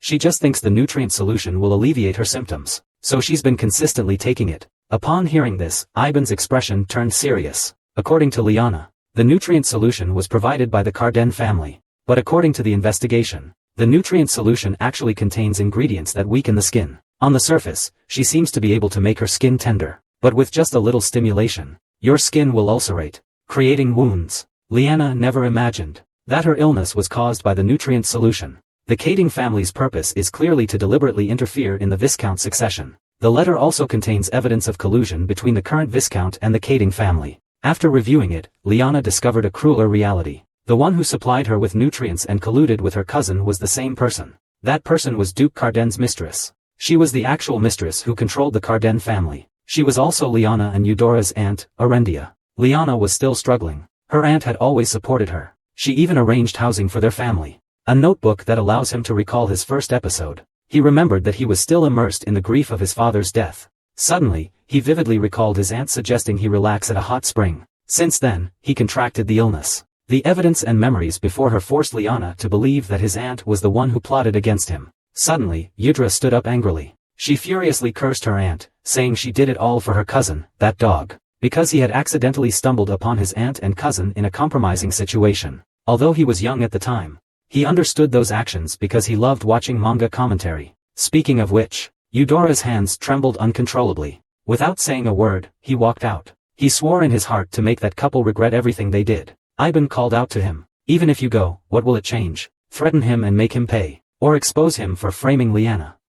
Doing that could directly land you in prison for insulting a noble. It could even affect the safety of your whole family." Eudra stopped. Tears streamed down her face. Just because my sister is better, does that mean I should let him off? I really can't. Mingming's sister suffered so much. Yet she could do nothing. Liana also thought that Ibn didn't want to cause trouble. She comforted her sister, saying that a peaceful life in the future would be enough. Unexpectedly, Ibn ominously placed his hands on their shoulders. Then he made a gesture of cutting off heads. He's always been someone who seeks revenge. You just want them to pay the price? That's not enough. He wants to make those adulterers pay double. Until bedtime. Even before bed, Ibn was still reviewing the intelligence.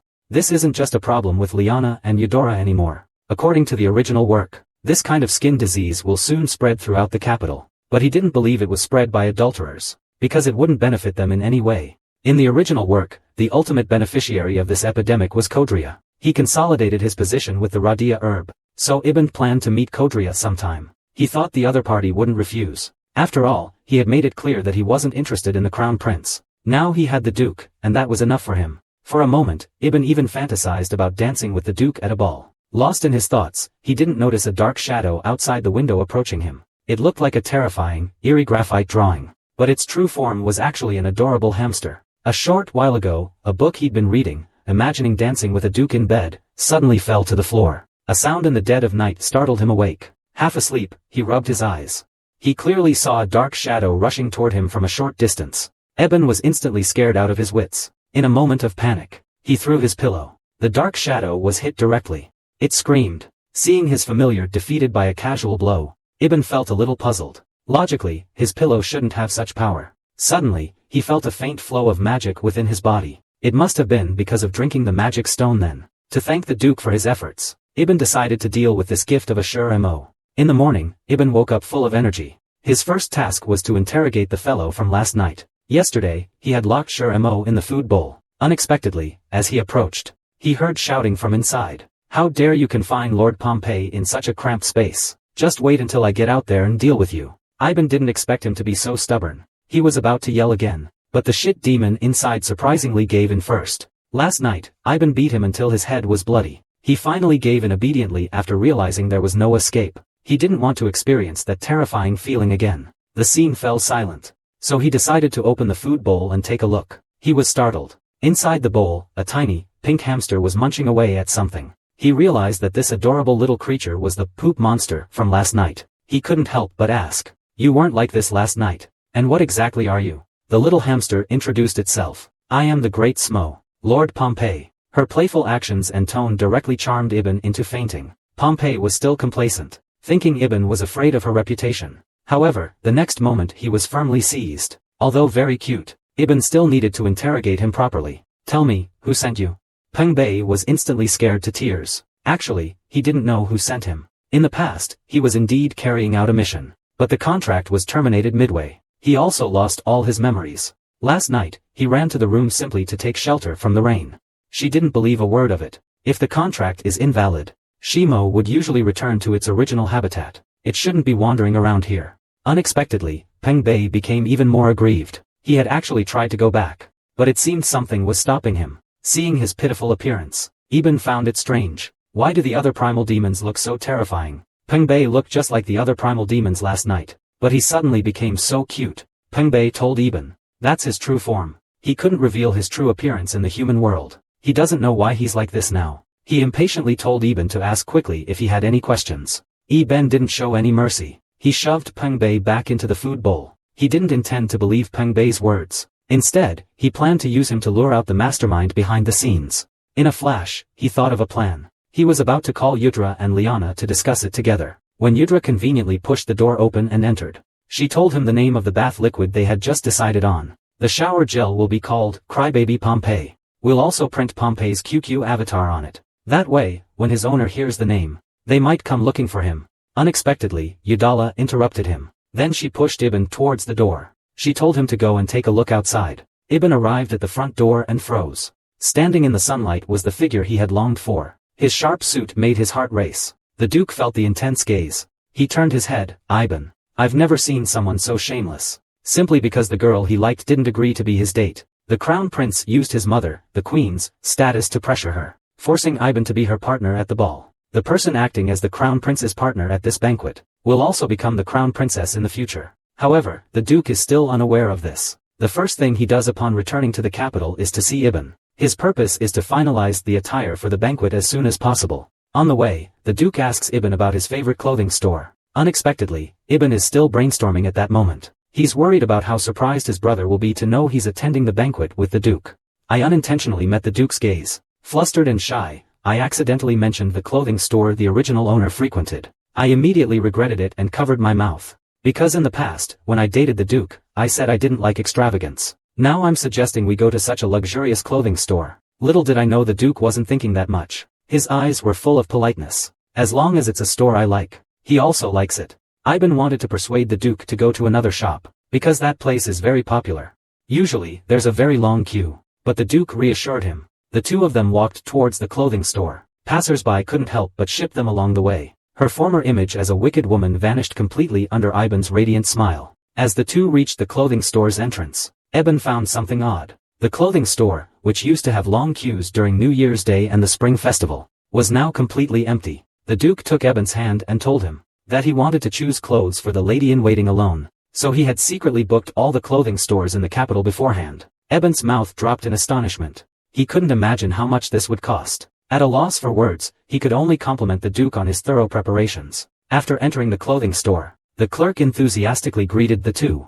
They looked at the latest fashion magazines. The Duke also let him browse to see if he liked anything. He looked around. Finally, his gaze settled on the men's clothing. I saw a pair of black overalls. Ibn immediately imagined the Duke wearing them, one after another. It seemed like any clothes would look great on the Duke. Suddenly, he found a particularly formal outfit, and judging by the style, it was perfect for a wedding. Seeing Ibn staring at the outfit, the Duke suggested he try it on. Under the warm invitation of the shopkeeper and the Duke, Ibn could only agree. Soon, the Duke changed his clothes. In an instant, the Duke's temperament was perfectly displayed. It was as if the clothes also knew that the Duke was their master. The shop assistants, regardless of age or gender, flocked around the Duke in a flurry. However, the next moment, Ibn's appearance captivated the Duke even more. The white dress made Ibn look incredibly elegant and noble, but the Duke remained silent. He thought the Duke wasn't satisfied. Disheartened, he turned to change back. Suddenly, the singer was firmly grasped by the Duke. Immediately, his handsome face was close to Yi's.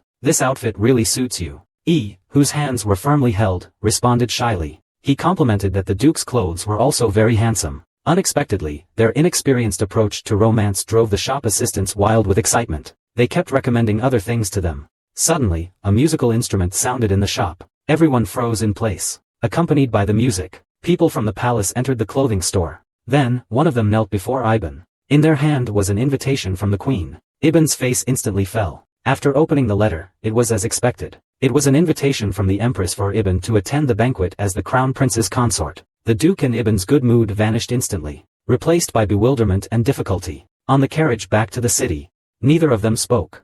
The Duke's eyes were downcast. The ceremonial gown Ibn is wearing is only something royalty are qualified to wear. If Ibn were to truly change his mind about the crown prince because of this, he wouldn't even have a last chance. Ibn then took a deep breath, and loudly cursed the crown prince's behavior as childish and despicable. Only after he finished did he remember the Duke was still sitting opposite him. He asked the Duke to pretend he hadn't heard it. If he could only attend the banquet as His Highness, the crown prince, then he simply wouldn't go. The Duke burst into laughter after hearing this. Ibn's actions completely dispelled his doubts. He advised Ibn not to act in a way that disregarded the royal family, because at the very least, all family members would be banned from social events, and at worst, their titles would be stripped, reducing them to commoners. But if the lady-in-waiting truly didn't want to attend, then he would do everything in his power to help the palace maid find a solution, to steal his beloved woman.